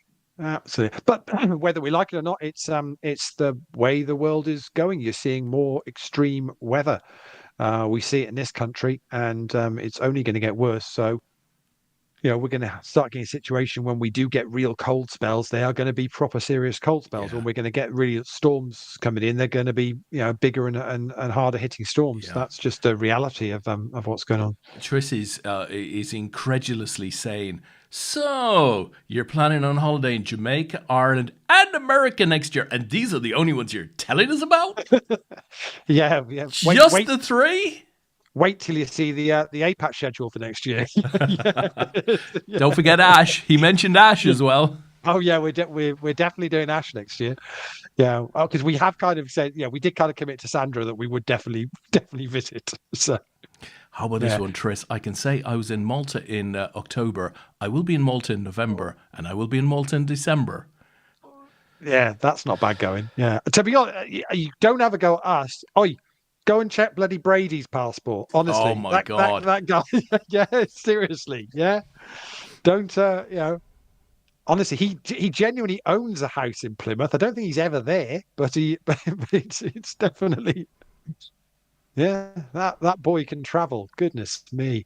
Well, it's an absolute flip round here because Patrick Connor's still chip leader, but Two Cats, who was saying, well, what are you going to do with your sort of 10 bigs, and what you're going to do, is now very much comfortably in second place here, and it's Joe that is working out what to do with 15 bigs. Well, listen, Lee, I don't want to scare anyone. I don't want to incentivize the three at our final table to hurry things up, but I will say, about 15 minutes ago, I had a 7% battery that went down to 6, that went down to 5, and then I got a low power mode option. And I went, yeah, let's do that. So I pressed low power mode, and I saw it go up to 6, 7, 8. It is plugged in, I should add. It went back up to 8. I thought, yes, we have beaten this thing, and it's gone back down to 7, 6. We're currently on 4, plugged in power. Is that your camera, or is that your iPad? iPad. Is that studio? Oh, that's studio. Yeah, oh, yeah, right. Yeah. Oh, yeah. Oh, everything dies. If we go below 1, everything dies. So just if it goes, folks, he's got to 0. Yeah, on the power. That's not good. It's very unusual. But then I think maybe, and I hadn't planned this, but maybe my starting point was low. Yeah. But it's unusual for it to lose power. I don't think there's anything else going on. Have you dropped your brightness down? Yeah. I can drop my brightness down. Yeah, drop your brightness down. Shit, That will be. But hold on. Now I get nervous though, Lee. I get nervous because what you're suggesting is that I should open the control panel panel, drop my brightness down, close the control panel. Oh, yeah. Do you know what I mean? Yeah. I've got to be very careful with stuff like that, because if you step outside of the app, everything dies again. It's like a really bad game of Squid games. If the three of you could get on with this, then please. Really, I'm at 94%. Des is about to. We had 2 power cuts on Friday. God, you forget how annoying that is. Are they still a thing? Yeah. Well, they are where we live. Yeah, that's for sure. Well, annoyingly, one was like about 11:30 at night, which was very irritating time to for the power to go down. Actually, not your alarm set for the morning. That's annoying. Yeah, it's just nothing you can do about it. Just the other one was just an absolute blip in the middle of the day. Always know, because when it goes off, there's a couple of newer houses opposite us, and they've got like alarms and stuff, and it all goes off. Yeah, Sean has. I mean, I'm not saying we don't have burglar alarms for anyone's thinking of breaking in. I mean, just bear in mind we've got Labradors. Yeah, so I wouldn't risk it. They're going to get licked to death. Yeah. So I wouldn't risk it if I were you. Yeah. Sean has this torch, Lee. She's got one of these torches, she bought off the internet, right? And it's got like 15 million whatever candles. I was going to say it can pretty much it can light up the moon, that's exactly that sort of thing. So I'd been away for a week. I came back. This torch had now moved into the house, and it lay on my side of the bed, right? It was being shown to me. So I said, You've been replaced by a torch. She says, wait till you see this. And I said, Sean, look, I've heard about these things. I've heard they get hot, they're dangerous. You don't want to shine them at somebody's light. So I'm not sure you want to turn that on in this room. She said, no, it'll be fine, honestly. So she turned off the light, right? We're in pitch darkness. And she points the torch away from us, right? And she switches it on, at which point it hits the mirror on the far side of the room and lights me up. Oh, and it's bright. It's bright. I'm tanned from it. Wow. I was expecting that sounded like a scene from Star Wars or something for a minute. Yeah. Honestly, I heard the noise. Zzz. So Joe is down to 8 bigs here, and has got one of those 8 bigs in the middle now. Well, everybody will be pleased to know I'm still at 4 bigs. Yeah, 2 cats makes a shove from the small blind, and so Joe has to let this go. At some point, he's going to have to make the shove himself, I think. But this time he just makes up the small blind, playing against Patrick Conn. And fires out a bet on this, enough to get it through. No one said this. This is such controlled poker from all 3 of them, really.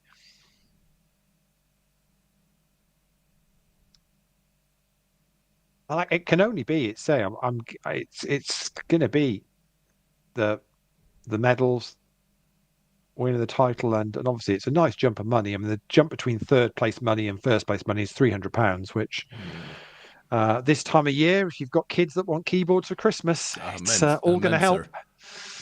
Yeah, it is all going to help.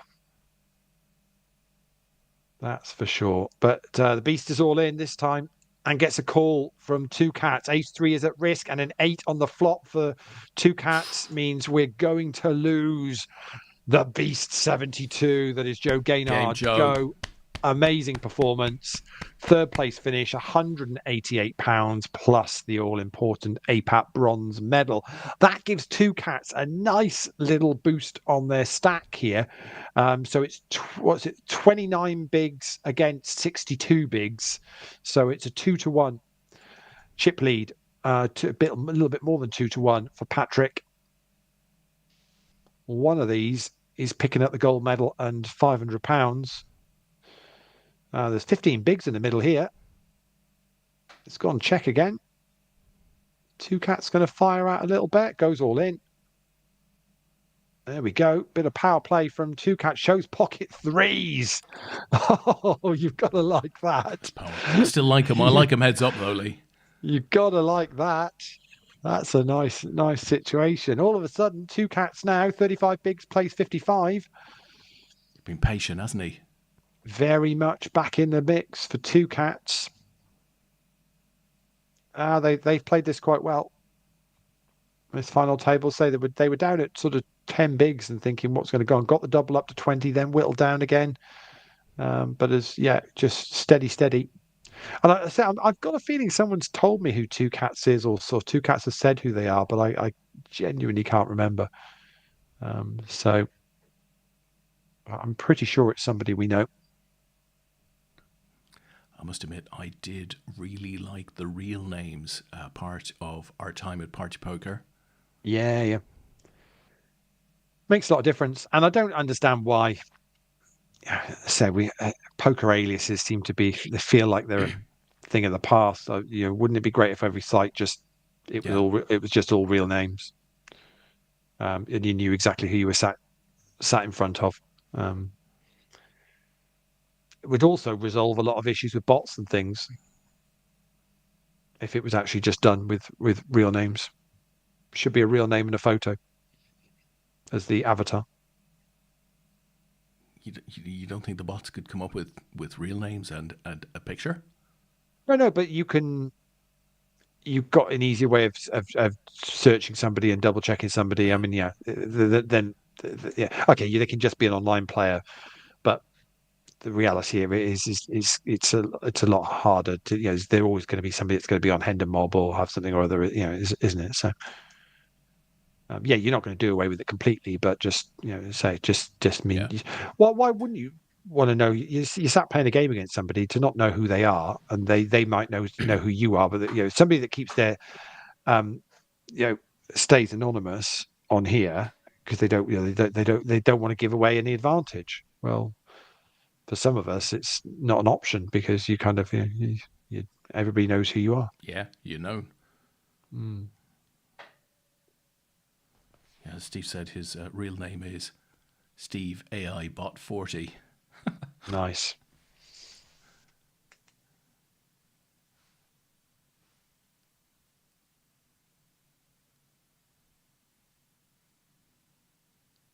So Patrick picked up the nice little pot there, puts Two Cats down to 22 bigs now.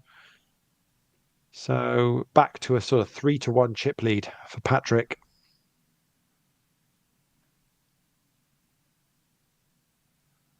Leigh, weren't we meant to get a new line of duty? It seems really. I mean, I kind of hoped so. It was never. No, I think I thought it was done. I think it was done. Yeah. Did we never found out who H was though? Did we? I don't think it was. I don't think it was. He's busy doing. He's busy doing other. He's busy being Ridley and stuff these days. He hasn't got time for it. He hasn't got time for Ben Coppers. Although technically with Ridley, he's still looking at Ben Coppers. So yeah, maybe. I think of the wee donkey with no income at this time of year. Yeah, it's a fair comment. It's a fair comment. No, she's busy diffusing bombs. Old Vicky McClure. Yeah. I did watch the first season of that, but it was a bit unbelievable. So, and apparently there's been a second and a third season since. And I just I dipped out of that. I didn't really. Yeah. You mentioned one to me when we last spoke, something that was on ITV. I did go and have a quick look, and I thought, I've seen this before. The one that was set in Northern Ireland. Oh yes, Blue Lights. Yeah. So yeah on BBC. Quite forgotten the name, but I had seen it before. It's quite good. I literally looked away to check something, and we are done. Patrick Conn is our winner. Congratulations to you. I didn't even catch the hand because I'd looked away for a second. So Two Cats finishes runner-up, silver medal, picking up £323. Very well done to you. And Patrick Conn is our No Limit Hold'em champion.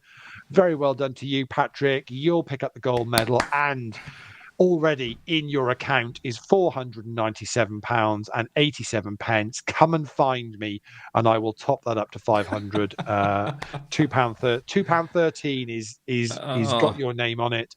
I hate it's just a shocking headline, Des. It really is.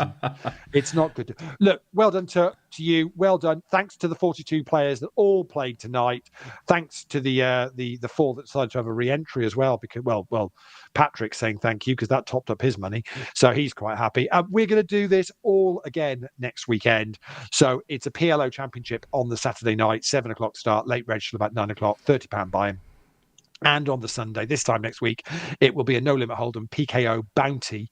So that should be a bit of fun. Oh, £30 yes. buy-in, 7 o'clock start again, late reg till 9. We'll follow that on the APAT show from 9:30. Last 2 chances for online medals this time next weekend. 2 weeks' time, we're in London for the UK COAP. If you haven't yet got in your Poker Squads entry for the live event at dusk till dawn and you still want to play that, I think there are still some spots available. Drop Tom a message and get that sorted if you want to do that. And if you want to win a package for any of those things, tomorrow night on Poker Raffles, £1 ticket could win you a £700 APAT Player's Choice package. So grab those tickets while you can, because we will be doing the draw tomorrow at 9 o'clock. Fantastic. Or today at 9 o'clock, because we are past midnight. So. We are indeed. Fantastic. Thank you, Leigh. So everybody, what he said, have a great week. And if we don't see you tomorrow evening, we would hope to see you next weekend for our final championship events of the year. Thanks, everybody, and good night.